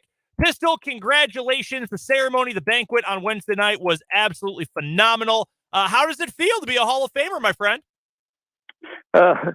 Very honored, but no different. I'm still doing the same old stuff I've always done. But it was a nice honor. Very nice. What did you think of Ricky's speech, your son, Rick Peterson Jr.? I thought he did a great job. I know you were a little nervous about it, but I thought he did a phenomenal job. Yeah, no, we were all impressed by that. And we did. We had Kevin Haskin kind of warming up in the bullpen if needed. But no, I think he kind of stole the show. He really, I was just over talking to Ken Darting and his wife over at the Will Hoyt Weems camp. And yeah, I think he did a great job.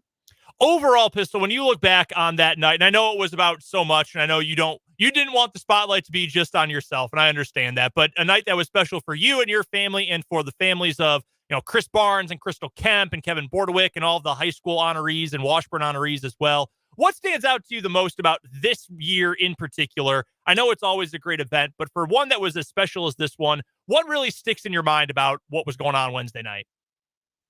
Well, it is a great event, and I enjoy it every year.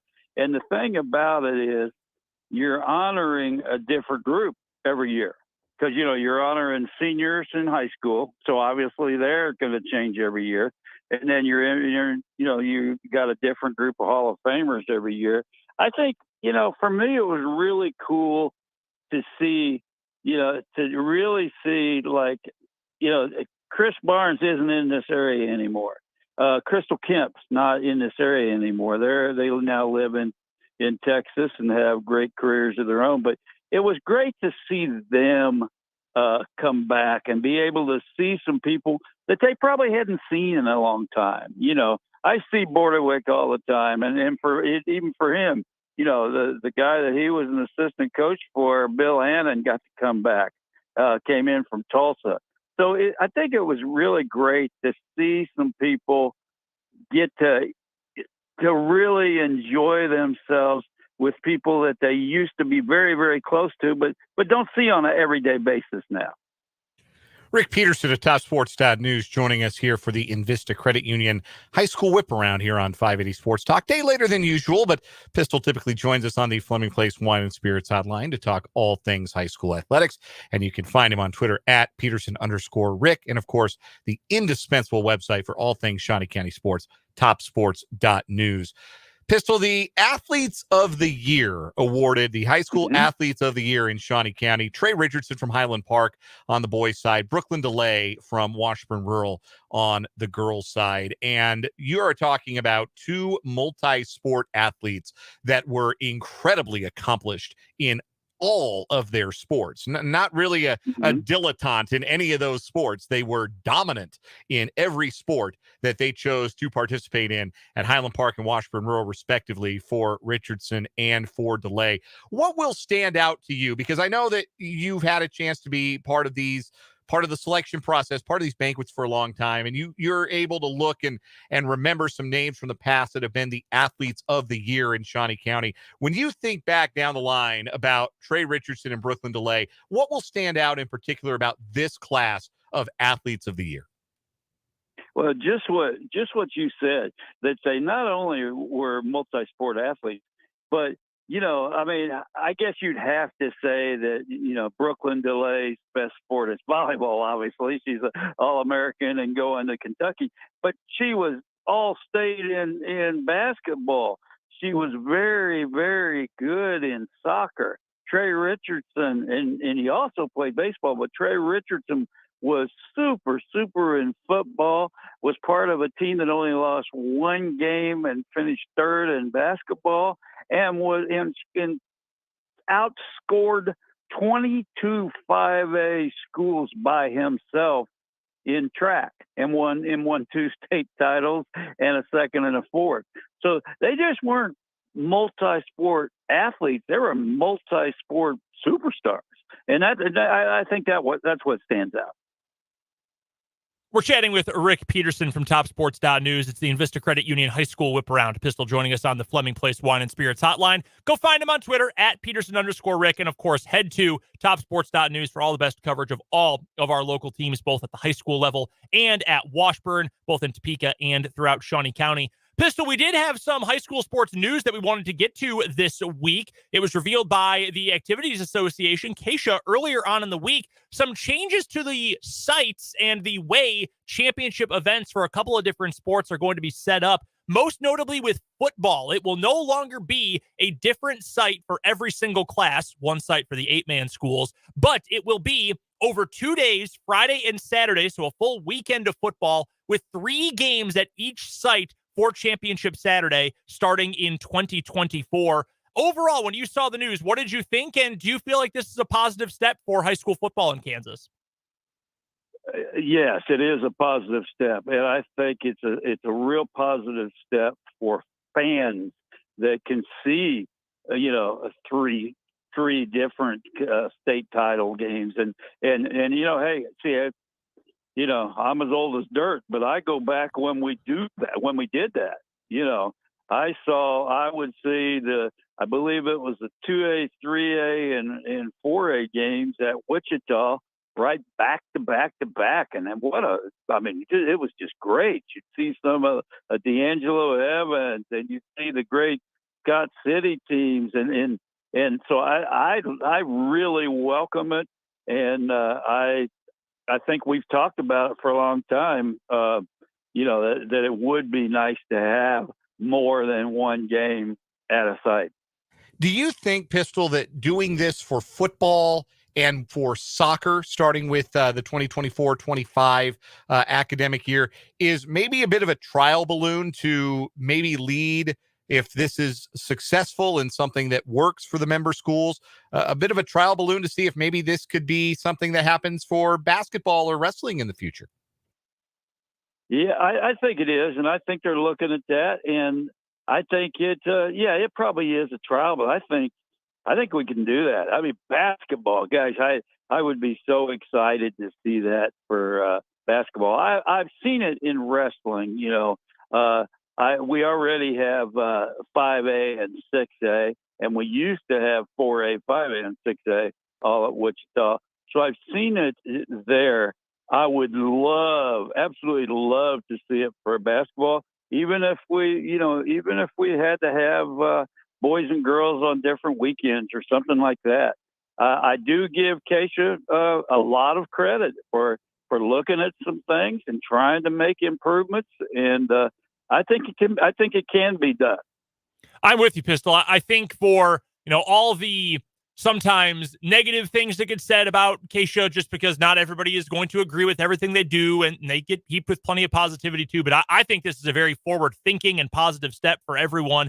And I was going to ask you about basketball, because I know that's maybe my favorite weekend of the whole year is state tournament basketball and the coverage at all these different places. But if you're talking about making it the best event for celebrating the season, celebrating championship sports, and for fan turnout and just making it a big deal, it feels to me like cutting it down to one site or even 2 sites, lower classes, higher classes, whatever. That to me feels like it would be the best move for that sport in particular. Do you feel like that's something that they might be considering sometime in the near future?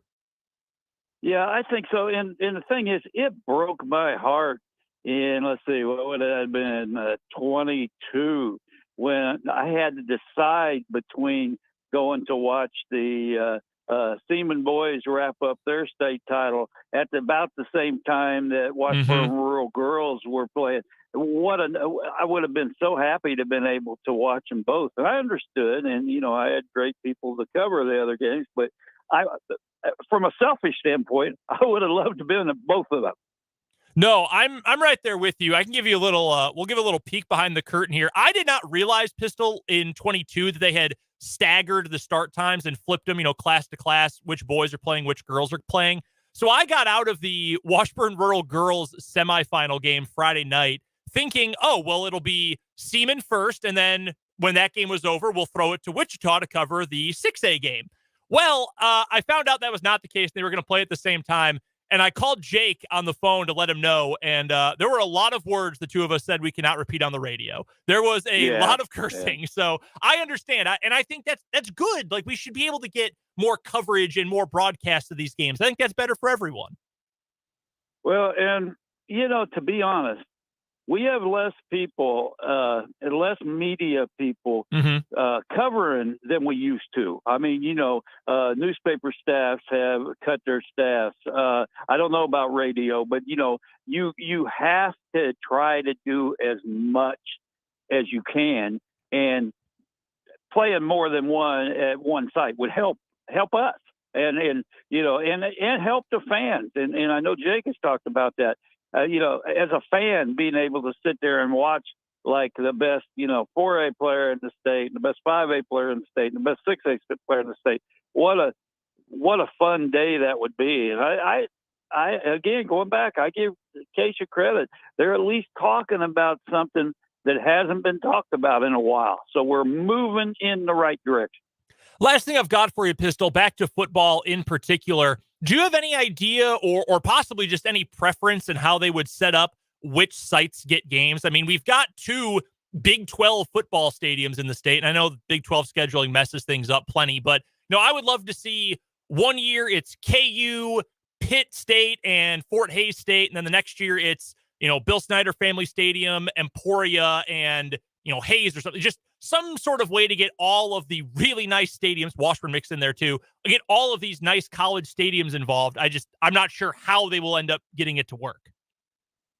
And I don't know that either, but I do know that, we used to do that. Yeah. I mean, we used to have games. I covered games at KU. I covered games at K-State, of course, and I did. I covered a lot of games at Cessna Stadium. It does come down to, one, if those big schools want to be involved, and I sure hope they do, because it would get a lot of people on their campus. But and 2, as you said, the scheduling. But I think if you can only have them at K-State every other year, or KU every other year, or Washburn every other year, depending on whether they're home that weekend, because they will still be probably in the regular season when we're having the state football. But if you have to move it around, that's fine. But I think let's utilize everything we have, and we do have good facilities in this state, and just do what we can to utilize them all and give people a chance to be in those stadiums and those great venues. I know Dan and I many times, and I'm sure you, Pistol, many times have been regaled of stories from Jake LeBon about his state championship that he won playing at Memorial Stadium at KU. So yes, very well aware that they used to play those title games at both KU and K-State. Rick Peterson covers high school sports better than anybody else, does so at topsports.news. Follow all of his work covering our local teams there. Find him on Twitter as well at Peterson_Rick. Pistol, again, congrats on the Hall of Fame entry. It is absolutely awesome. We're happy for you, and we are looking forward to talking to you again next week. I look forward to it, as always. Thank you. That is the best of the best. Rick Peterson joining us here on 580 Sports Talk. Awesome. So happy for Pistol. And again, congrats to him on his entry into the Shawnee County Sports Hall of Fame. We've got 1 hour left today and 1 hour left this week on 580 Sports Talk. We'll get that started after the news here on 580 WIBW.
left this week and this afternoon on 580 Sports Talk. It's a Feel Good Friday. I'm Brendan Dworzinski. He's Dan Lucero. We've got plenty to get to in this final hour of the show, and we appreciate you hanging out with us throughout this week and throughout this afternoon. We're still taking your thoughts on anything we're talking about today. We've got a lot to get to again in this final hour. Text line number is 785-272-9429. And our YouTube channel is called Sports on 580 WIBW. YouTube.com, search Sports on 580. That's all you have to type. Don't even have to type the whole name of the channel. Just Sports on 580 will be the very first result. You can subscribe right from the search bar or the search window, I should say. And that's the best way to find all of our video content, including the daily live video streams we do of both 580 Sports Talk and of Mic'd Up. Speaking of Mic'd Up, Fulton Castor spoke to Vahe Gregorian of the Kansas City Star earlier this afternoon. You'll hear that interview if you missed it or just want to listen again, coming up in 580 Sports Talk Overtime at the top of the 6 o'clock hour before we send you off to the Royals Radio Network and Game 1 between the Royals and Dodgers in their 3-game weekend set. We'll preview that game coming up in just a little bit. Also, ESPN's Seth Walder and Mike Clay ranked all 32 rosters in the NFL. Where did the Kansas City Chiefs fall? Don't think too hard about this. And we'll talk about some of the other ones that stand out, including someone is going to have to convince me that the Denver Broncos have a top half of the NFL roster. I don't know who's going to do it, but someone needs to. To me, that's absurd. Denver Broncos, Russell Wilson, things of that nature. So we'll touch on that. Again, preview Royals Dodgers, get to our headlines, and we will take your texts and your YouTube comments. I'm going to give this a moment or two to breathe because a lot of NBA free agency news is pouring in all at the same time. Yes, it is. I can tell you, Kyle Kuzma is getting paid over $100 million, which, and so is Draymond Green, in fact. Yes, both of them are staying with their respective teams. Kuzma in Washington and Draymond Green will stay in Golden State. That was always going to happen. With Golden State. Yeah, I knew that was going to happen. My heart has been ripped from my chest as it is being reported that the Indiana Pacers are going to sign Bruce Brown. Not the Lakers. It is not the Lakers. It is the team that can give Bruce Brown the most money. Good for him. Yes, 100% cash out, get the bag. You're a Denver legend forever, Cowboy Bruce. It doesn't make sense. Like, okay, yeah, you can stay, but we can only pay you X amount of money, or you can go get $20 million a year from a team with more cap space. Like, what are you gonna do? Yeah, what was he gonna get with Denver? 13, or was it less than that? They could only offer him $7.8 million. Yeah, I would take more than twice that amount too. Almost 3 times that amount. Yes, other teams could offer him the mid-level exception, and then they're like the NBA salary cap is very confusing. Extremely. But then there are teams with like salary cap room that aren't tax teams, that aren't like up against the cap. And one of those teams seems poised to make Bruce Brown very rich, which he deserves to be because he's awesome. Yeah, good for him. I love Bruce Brown. I'm happy for Bruce Brown. In the next 20 minutes, we're probably going to get a bunch more NBA news. So I'll hold on. Kobe White back with the Bulls. Yeah, that's fine. Kobe was better this year than he had been in previous years. He's literally the only guy on the team who can shoot 3-pointers. So it's fine. The Bulls are going to win 34 games next year and flirt with the play-in and not make the actual playoffs, and I will just be miserable all season long. So I'm looking forward to that. Very excited. Where's our Nikola Jokic? Where is our, competent anything? But I will save my moaning for the actual start of the NBA season. The first headline I wanted to get to today, this actually happened shortly after we went off the air yesterday, but he is a local athlete we have talked a bunch about in the recruiting sense. Caden Massey, the star offensive lineman for Linden, he committed last night at Linden High School to Kansas State. He is going to stay at home. The K-State recruiting class now, and I saw this from Ryan Wallace of GoPowerCat.com earlier today. Every single player in K-State's recruiting class for 2024 is in the top 70 in the country at their respective position. That's really good when you consider how freaking many high school and then college football players there are. How many kids are in every year's recruiting class around the country. That is awesome. And I got to give Chris Kleiman and his staff credit. They have done an amazing job of taking K-State from, and this isn't even a slight at Bill Snyder, but when you think of K-State football in the last 30 years, you think of they get a bunch of walk-ons, or they get guys who were under recruited. They get the big Kansas farm kids or, Nebraska, Oklahoma farm kids that are underrepresented by the recruiting services, and they turn them into all Big 12 caliber players. Well, what happens when that system starts to add dudes that do have a recruiting pedigree? Well, you win the Big 12, for one example. And now K-State just continues to win on the recruiting trail. This is a hard recruitment to really nail down. I know Caden had at one point been considering KU, had an official visit lined up to KU, and then suddenly did not anymore. Had some SEC interest from Ole Miss. OU was deeply involved. Nebraska was the late entrant that apparently was very interested in Mr. Massey's services. But Caden Massey from Linden will be headed to K-State following his senior year with the Tigers. So congratulations to Caden Massey. Yeah, and congratulations to K-State and their staff. They continue to do a tremendous job recruiting the state.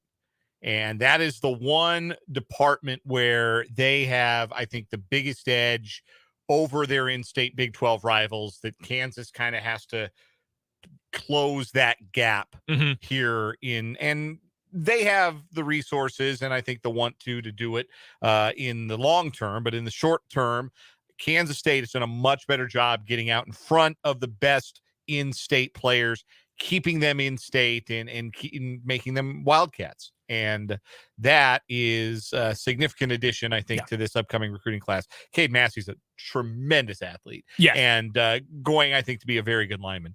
No, I think this is awesome for K-State. I think it's very cool for Caden. I believe I read that to at least some degree he grew up a K-State fan. Awesome for him. Awesome get for K-State. Another big home run win in state. He is, if I'm not mistaken, Dan, one of the top 5 recruits in the state for the 2024 class. I think that's correct. I think the number one recruit in state is Michael Boganowski out of Junction City, who is also a big time K-State target, as we know. BJ Kennedy from Topeka High is still up there, our local product, who I'm very excited for BJ's senior season. Yeah, he didn't get a healthy junior year, which was a real bummer, but a healthy senior season, he should absolutely wreck shop. Actually, according to, let's see here, the 24/7 Sports composite ranking, which takes 24/7, Rivals, ESPN, some other smaller services out there, it pools all the numbers together. They have Massey as the number 4 prospect in the state. But according to just 24/7's rankings, he's actually number 1 in the state. They actually have him above Michael Boganowski. Oh, wow. So either way you look at it. Who was that had Massey above Boganowski? Because I think that's 24/7. Really? And the composite has Boganowski number 1. Okay, yeah. That was my confusion. Because I had seen Boganowski number 1 on 24/7, but you're right, it's a composite. So. Yeah. So no, that is awesome. K-State is just crushing it in recruiting right now. So congrats to them. That's awesome. First headline for me last night, quietly, while nobody was paying attention, because as ever, the league has no idea how to market itself and its stars. Major League Baseball announced who will be starting the upcoming All-Star Game for July 11th in Seattle. The starters look like this. For the National League, we'll start with them. Sean Murphy of the Atlanta Braves will start behind the plate. It's his first All-Star Game. Freddie Freeman will start at first base. First Dodger start at first base in All-Star Game since 1980. Luis Arraez, flirting with 400 for the Marlins, will start at second base for the senior circuit. Nolan Arenado is going back to the All-Star Game. He'll start at third base, the Cardinal. For shortstop, it's Atlanta's Orlando Arcia going to his first All-Star Game. He'll start. The designated hitter for the NL will be Los Angeles' J.D. Martinez. And in the outfield, Ronald Acuna Jr. of the Braves, Mookie Betts of the Dodgers, and rookie Corbin Carroll for the Arizona Diamondbacks, voted to start as a rookie. And he's a Seattle kid, too, so he gets to play in his hometown, which is pretty cool. Big hit for my MLB The Show Diamond Dynasty team last night in the game. Yeah. Is that right? Yeah. He can really play on the video game and in real life. He can really, really play. He's fast. He hits for power. Like, he can do it all. Like, that's a name we're going to be seeing in a lot more of these All-Star games. For the American League, apparently they like to vote in Texas. There are 4 starters that play for the Texas Rangers, including catcher Jonah Heim, going to his first All-Star game. Second baseman Marcus Semien, Third baseman Josh Young, another rookie, voted to start. And shortstop Corey Seager, who's having a monster year. The only non-Ranger to start on the infield is Tampa Bay's Yandy Diaz, who will start at first for the junior circuit. The DH, Shohei Ohtani, no big surprise there. Yeah. The American League outfield will feature Los Angeles' Mike Trout, Tampa Bay's Randy Arozarena, and the Yankees' Aaron Judge, who will probably miss the game through injury. Look, I love Mike Trout. I'm never going to say a bad thing about Mike Trout, the baseball player, or the guy for that matter.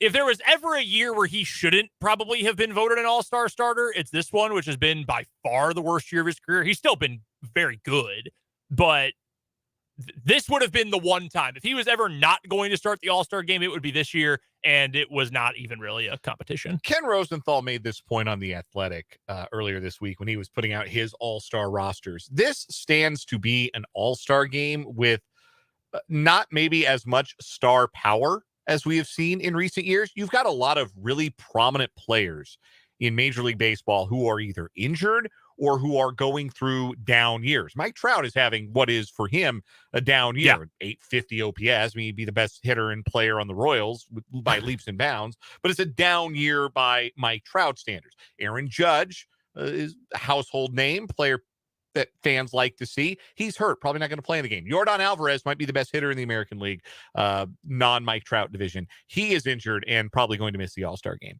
There have been some other guys, like prominent star players, who have had some down years. Julio Rodriguez may not make the game for the Mariners, which would be a bummer because the game's in Seattle. It would have been fun to see him, but it's been a rough year for him, and by extension, rough year for the Seattle Mariners. Francisco Lindor is another guy, perennial all-star, having a rough year for the Mets, who, of course, as a team, are also kind of having a rough year. So, yeah, like veteran pitchers like Max Scherzer and Justin Verlander have probably not pitched their way into all-star consideration this year. So it will be a different look to these all-star rosters, as evidenced by you've got two rookies, one in each league starting this year, in Carroll for the Diamondbacks and Young for the Rangers. Big 12 baseball fans will remember Josh Young. He's a Texas Tech guy. Yeah. But all in all, I think the fans did all right. Like, I would have voted for Adley. I would have rather seen Adley Rutschman. I think he's still going to make the game, but I'd rather seen him than Jonah Heim. But that's picking nits. I think the fans mostly did okay. To that point, may I complain about the system of voting for a moment? Adley Rutschman had more votes, more total votes than Jonah Heim. But because of this goofy head-to-head voting scheme over the last week, more fans voted for Jonah Heim this week than Adley Rutschman. So even though Rutschman had more votes overall, he doesn't get to start the All-Star game. That's dumb. That's very stupid. Just let the guy who had more votes start the game. Shouldn't that be obvious? Why are we making another competition out of this? I don't understand. I don't like it. No disrespect to Jonah Heim. He's having a really nice year. But that just seems not very smart, in my opinion. But I guess I did not vote, so I do not get to speak on the matter, I suppose. Christopher points out rightly in the YouTube comments that people did not much like when Royals fans stuffed the ballot box for their guys. Was that 2014 or 2015? It had to be 2015. I think 15. Might have even been 16 too. There was a lot of. Might have been.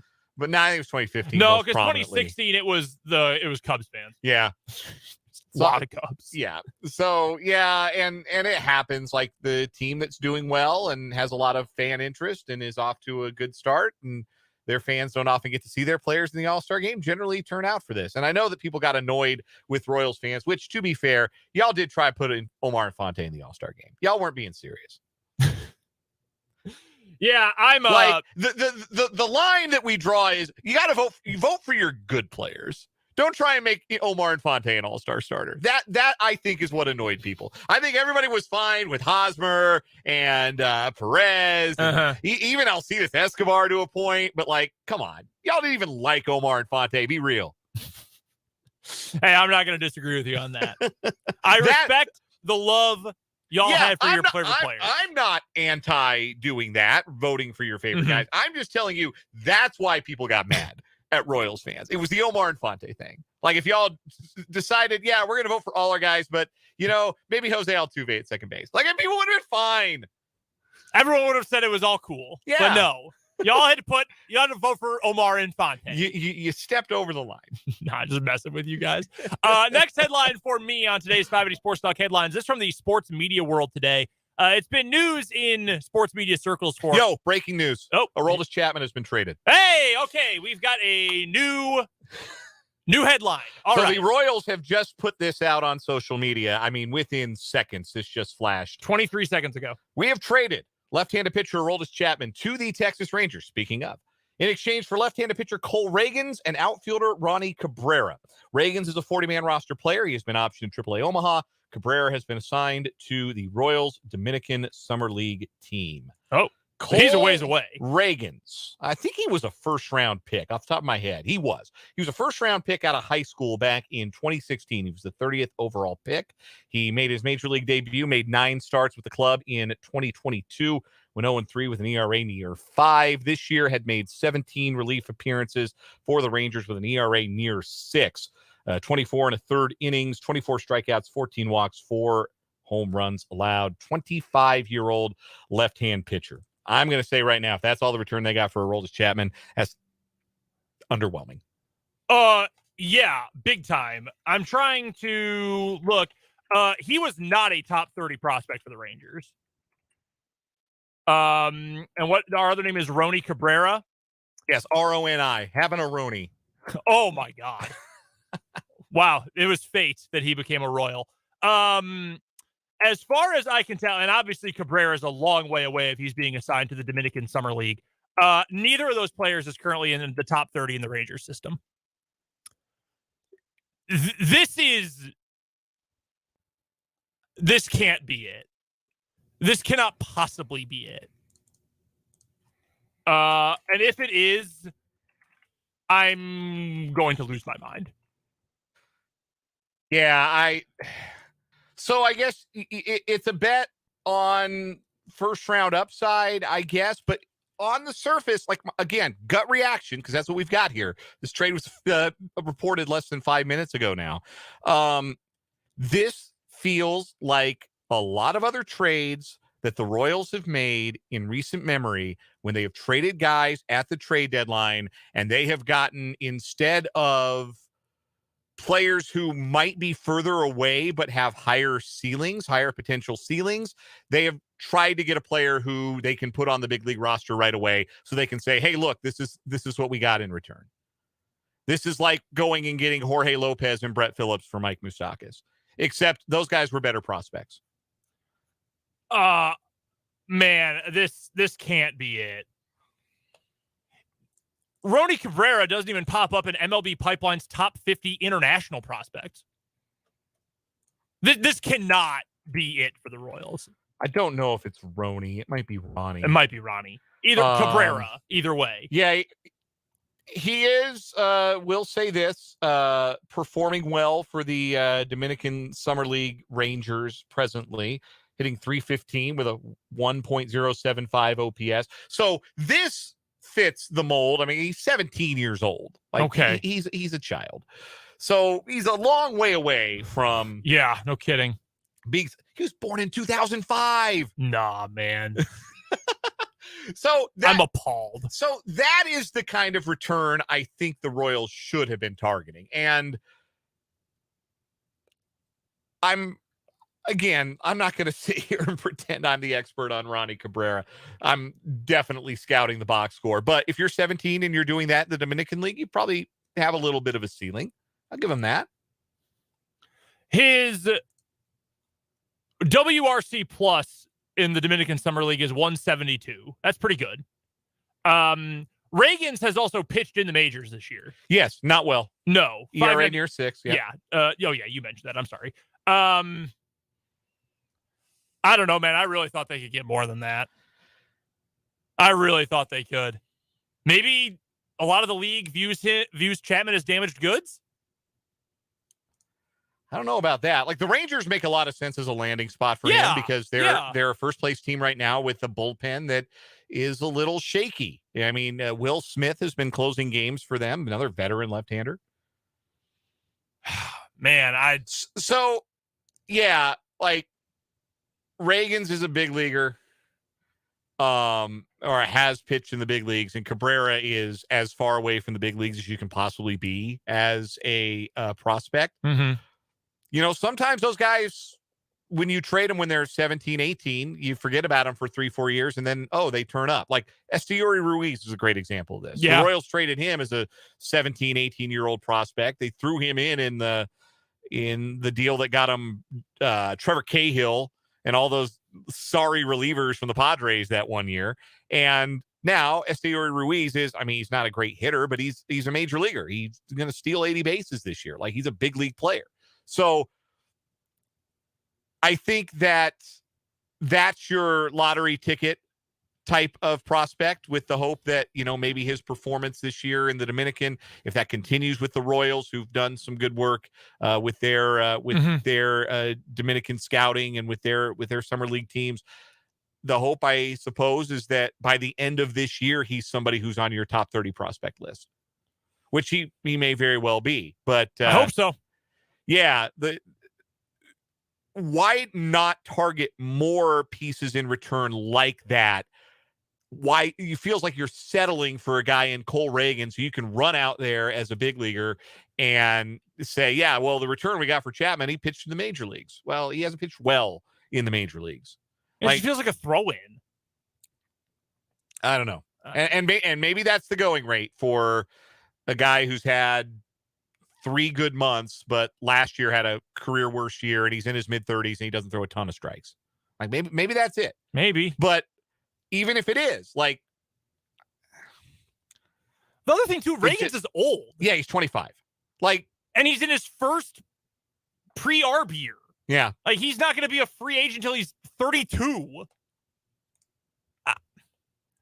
I hope Cabrera works out. Because if he does, then you feel great. Because you signed Chapman knowing you were going to flip him, and you got a major league player who's going to come up through the system in 6 years.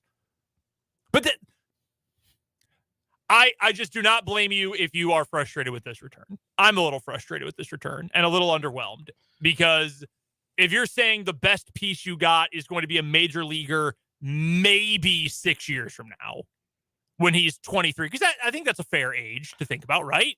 For a guy who's 17 right now, come up at 22, 23, somewhere in there. That's a long way away. One text from the 785, sold Chapman too cheaply. That's what it feels like to me. Mark in the YouTube comments, better than nothing. Yeah, that's true. Better than not trading him, I suppose. I will say this. That's both extremes represented. I will wait until the Barlow deal, because I think we can all agree Barlow going to get moved, right? Yeah. I will wait until that deal is done to see what my final reaction to this deal will be. Because if Barlow ends up netting you 2 better prospects, or a similar prospect to Cabrera, and then someone who has a higher upside, high A, double A guys, hypothetically, I will say, okay, you know what? Maybe the fact that Chapman is older, he's on an expiring contract, he just recently was not good, like just last season, maybe that's why you got a lesser return if Barlow is able to fetch you more. If Barlow netted you the same kind of return with another year of control, not going to lie, I'm going to be pretty peeved. So I will say that I'm underwhelmed right now, but I'm going to hope for the best. I'm going to hope that maybe something better comes to Barlow. I would have been, now that I've had a chance to sit here a little bit while you were talking, put some thoughts together.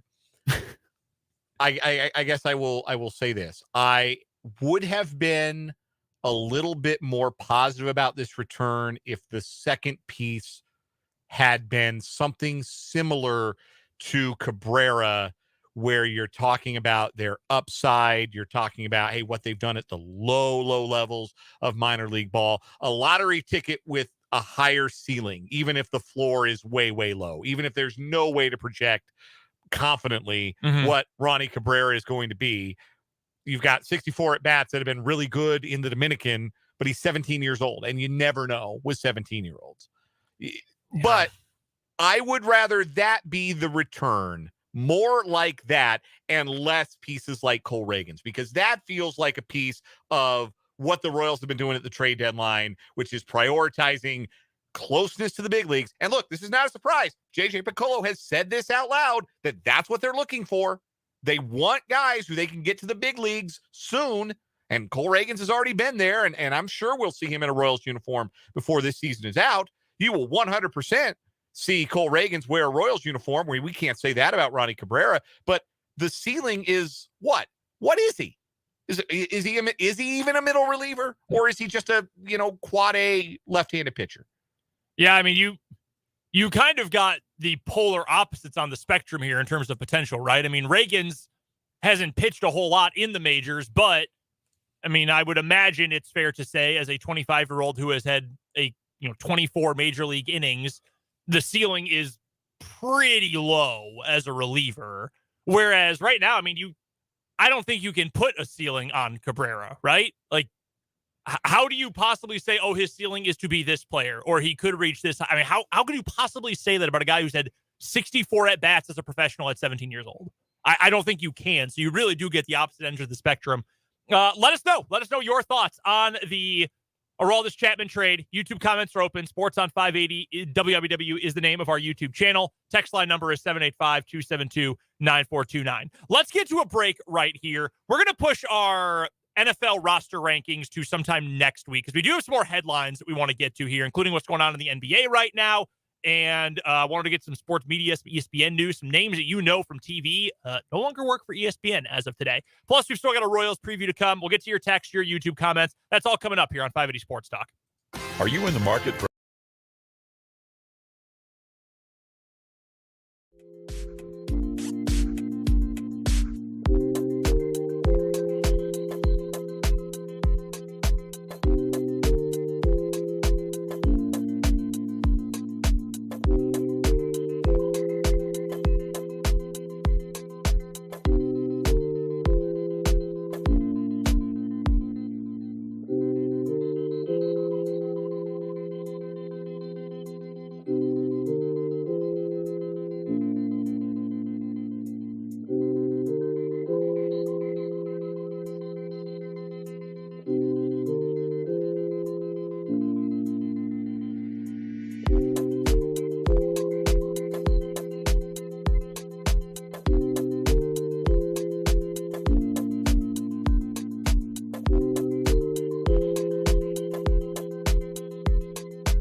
Welcome back to 580 Sports Talk. My name is Brendan Dworzinski. I'm a Chicago Bulls fan who hates the Chicago Bulls. Dan Lucero alongside as well.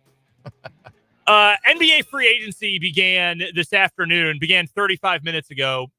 The reason I say that is because the Bulls just signed Javon Carter. If you've been a longtime listener of 580 Sports Talk, you know I have some thoughts about Javon Carter as a basketball player.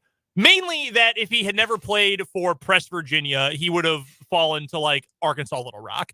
I do not like him as a basketball player. I do not think he is a high IQ basketball player. And I just hate watching him play. And now the Bulls just gave him $20 million. So great. Awesome. Javon Carter is responsible for the funniest possession in the history of college basketball.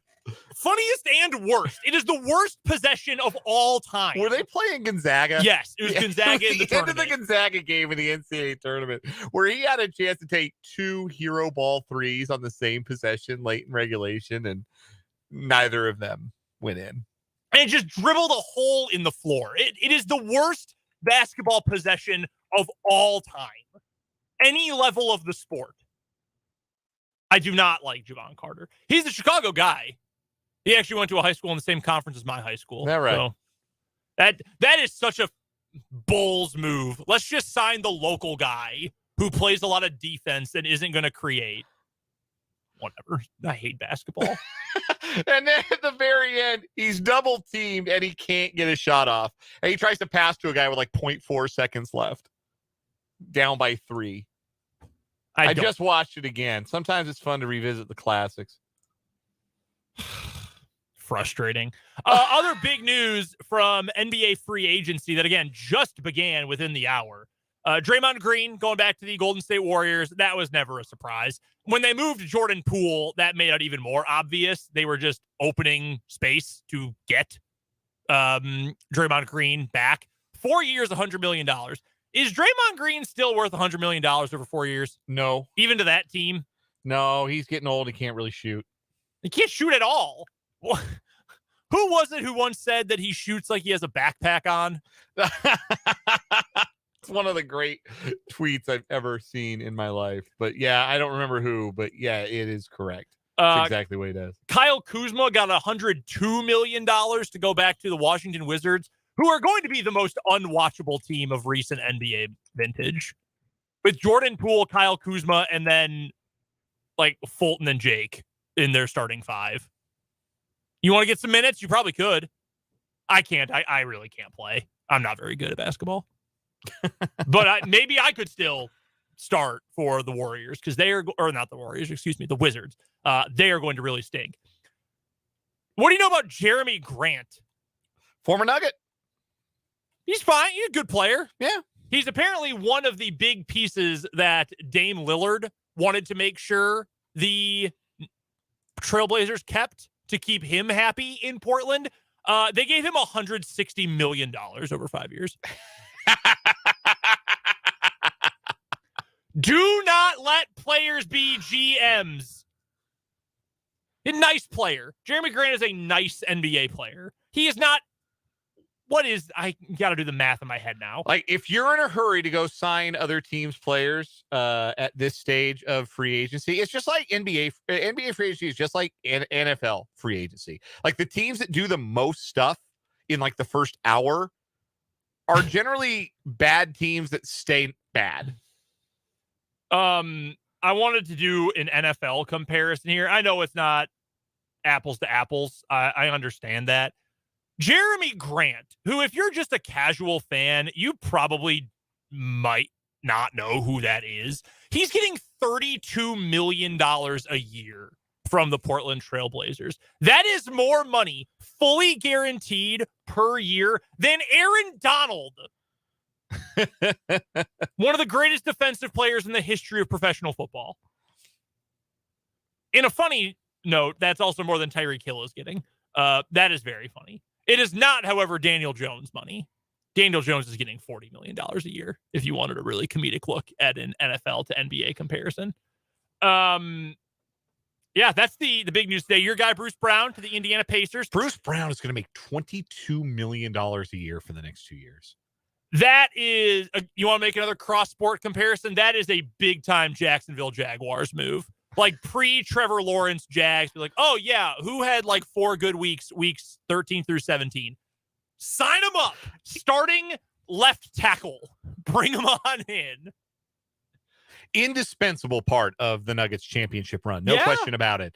But like the Pacers were very far from being a playoff team last year. And I don't know how much closer he makes them to being a playoff team. That is the St. Louis Cardinals giving a 5-year contract to Dexter Fowler in his 30s. That's that contract. I don't know how old Bruce Brown is, but that's what you could not win the championship without him. You probably shouldn't spend that much on him after the championship. Well, just to give you an idea, like he's gonna make $22 million a year, $22.5 million a year for the next 2 years. Aaron Gordon's contract maxes out at $22.8 million. And Aaron Gordon's really good. Like he starts. Oh man, yeah, NBA money is crazy, and it's all guaranteed. It is all fully guaranteed, Unless specifically it's written that it's not. written in the contract. Yeah, that's wild. By the way, I did want to touch on this in headlines too, because I know if you watch sports on television, you come to get to know Christopher on YouTube. I'm sorry to cut myself off. Christopher on YouTube says, sorry, Dan can't play for the Wizards because he'll be in the Royals bullpen. LOL. Yeah, I already committed to that in the YouTube comments. They need a lefty. They do need a lefty. I am very available. I will pay my own K-tag tolls to get to Kaufman myself, and I will work the 8th inning tonight. I have nothing for the Dodgers. I have absolutely nothing for them, but maybe they will be so startled by my appearance and lack of velocity that I might be able to tie a couple of them in knots and only give up 6 or 7 runs. What would you max out at velocity-wise right now? Right this second? Right now. Buddy. You get your 45 seconds of warm-up pitches, and then you've got to pitch to Freddie Freeman tonight. So I think I topped out at 84, 85 in high school, and that might have been a hot gun. Okay. Fair. That might have been charitable. I'm not sure I'm getting it much past 70 these days. I haven't thrown a baseball in anger in a long time. If anybody would like to play catch with me, like, I don't know, get in the YouTube comments or something. Okay. Throw the old horse hide around. This comes up on Twitter like every few months. I see this tweet, and inevitably my wife then sends it to me because she thinks it's something I would like. It's always described as Tinder, but just for guys that want to play catch. Yes, we need that. We need that app. That is a $1 billion idea. Just call it Catch. You have a baseball as the logo on the app. Dudes that want to sling the pill around for a little bit. Absolutely. I live by a park. I got space. Like, you can choose, like, what game do you want to play catch? Do you want to play pepper? Like, do you want to, like, really get some swings in? Do you want to throw a full bullpen? Just like, so, like, what ball do you want to play with? You want football, baseball? Yeah. Frisbee? Like, for basketball, I think it'd be great. Like, hey, I want to get a run in. Where's the run at? Yeah. $1 million idea. If I could code, I would do it, but I can't. So I need someone who can. Need that, man. I also need Mark Cuban money to get this off the ground. Need that catch app. Oh, should we try to pitch this to Shark Tank? 100%. We should. I'm going to take this stolen Twitter idea and try to turn it into a real thing. By the way, former Big 12 standout George Niang to the Cleveland Cavaliers. He got $26 million. It is very funny that Woj keeps crediting the agents of every player and then tagging them on Twitter or tagging the agency. It's called mask off. That's what they call that. Not even hiding the sources. Everybody's complaining about it, but I went to college with one of those guys. The co-CEO of CAA basketball, Austin Brown. I went to college with him. Really? Yeah. Wow. He played on the basketball team. He hit, you can find it on YouTube, the biggest shot in DePaul basketball history. Is this when he made it on SportsCenter? Yeah. It's a 60-foot bank shot to win the SCAC tournament championship. Send us to the tournament. I was a sophomore. I think he was a senior. Austin Brown, good dude. How about that? I'm eventually going to get to this point. ESPN fired a lot of people today, and a lot of people that you probably know or see on ESPN television, SportsCenter hosts, analysts, just a few of the big names. We've been talking about the NBA. Jeff Van Gundy, one of their number one color commentary guys, he got laid off today. That surprised me a little bit. Mark Jackson still employed. Interesting to note. Yeah, they fired the wrong guy. Yeah, you won't say it. I will. They fired the wrong analyst. Mark Jackson. They fired the analyst that I think kind of still likes basketball. I don't think Mark Jackson likes basketball. You know what he does like? Women of the night. Anyway, Jalen Rose also fired today. Keyshawn Johnson, Max Kellerman, 2/3 of their now former morning show. From the NFL group, some really prominent names. Susie Colbert, she had been with them for 27 years, and she got laid off today. Susie Colbert's great, all-time legend. Steve Young, one of the greatest quarterbacks to ever play. He's been with ESPN for a long time. He was laid off. Todd McShay, draft expert. Matt Hasselbeck, who hadn't been around as long as I thought. So he'd only been with ESPN for 7 years. I thought it was longer than that. Long-time NFL quarterback, obviously. David Pollack from College Game Day. I am certainly not dancing on anyone's grave. I always thought he was by far the weakest member of the game day crew, but still sucks. He'd been with ESPN for a long time. It's tough out there in the sports media world, especially when you're one of these guys. LaFonso Ellis, college basketball analyst, he got laid off today. If you're one of these people and then you see, oh yeah, by the way, we're going to give $160 million to Pat McAfee and all you people are fired, I probably would not feel very good, to be honest with you. No, that wouldn't make me feel great either. It is. It's a sad day. I mean, most of those people have made enough money. Like, it's not like they're a missed paycheck away from the breadlines or anything like that. Like, Steve Young is going to be fine. But yeah, there were a lot of people that you enjoyed having on TV. They fired 3 former Denver Nuggets. Ooh. Oh, no, 2. Sorry, they didn't fire Mark Jackson. They should have. But yeah, LaFonso Ellis from their college basketball coverage and Jalen Rose. Wow. Huge bummer. Jalen Rose played for the Nuggets? Yeah, he's drafted by the Nuggets. Look up Jalen Rose's draft suit. Google Jalen Rose NBA draft suit. I genuinely did not know that. That's red. That is, oh man. Pinstripes. I want to be honest with you. You put on a pinstripe suit, A+ instantly. Big fan of the pinstripe suit. I literally had no idea. As far as I was aware, his career began when he was with the Chicago Bulls, because I literally do not have memory beyond that time in my life. We do have a texter who says that from the 785 that says adding McAfee makes it ESPN an upgrade no matter who they lost today. I think a lot of people feel, and I like Pat McAfee. Yeah. I do. I am of the opinion that a little Pat McAfee goes a long way. I think that is fair. I like to watch his show. I cannot do it for more than a couple days at a time. I need to take a step back because it's sensory overload. But I like Pat a lot, and I love the way he's created his show. I was just saying, I think if you're one of these people who's worked there for 27 years in Susie Colbert's case, and you are not making that much money, and then you see he is making that money, you probably feel like, damn, man, what did I have to do to keep my job? What did I do wrong? But no, so tough day in the sports media industry, no doubt. Kyrie Irving back to the Mavericks, 3 years, $126 million. Yeah, not a surprise there. But I thought he was going to go play with the Suns. Yeah, good luck to the Dallas Mavericks. They're just not going to play defense. They're just going to play on half the court. That's all, and just hope they'll send one rebounder down to get a miss, and then they'll just hope that they can outscore everyone. Good luck with another 3 years of Kyrie. We have to get to a quick break. We'll preview Royals-Dodgers after this on 580 Sports Talk.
$20 million a year for Jakob Pertl.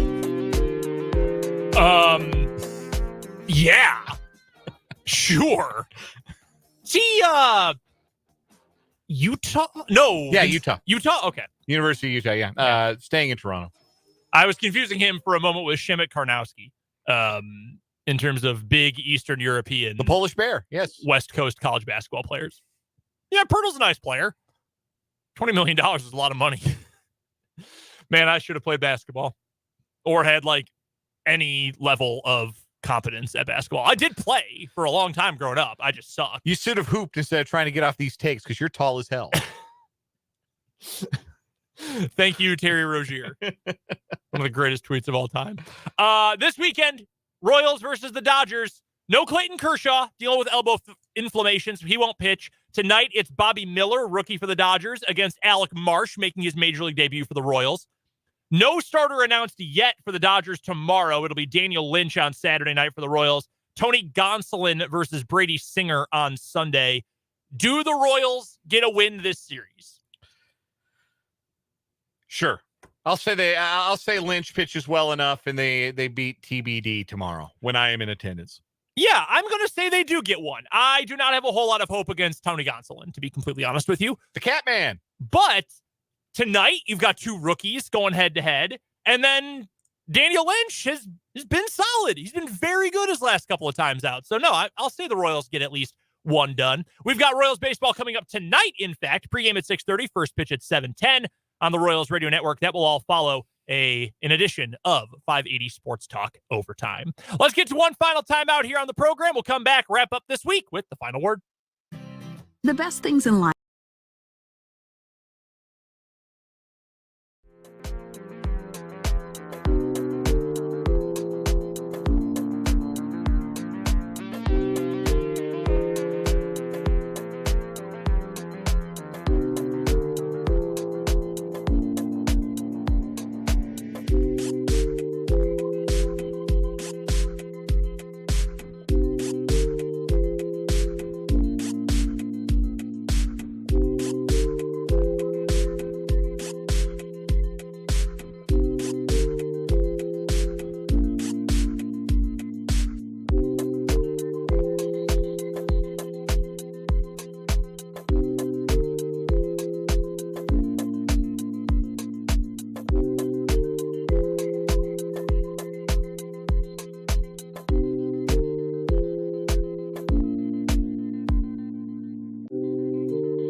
Busy day on 580 Sports Talk. If you missed any of it, head to our website, 580wibw.com. Check out the podcast or head to YouTube and check out the replay of the live stream on video.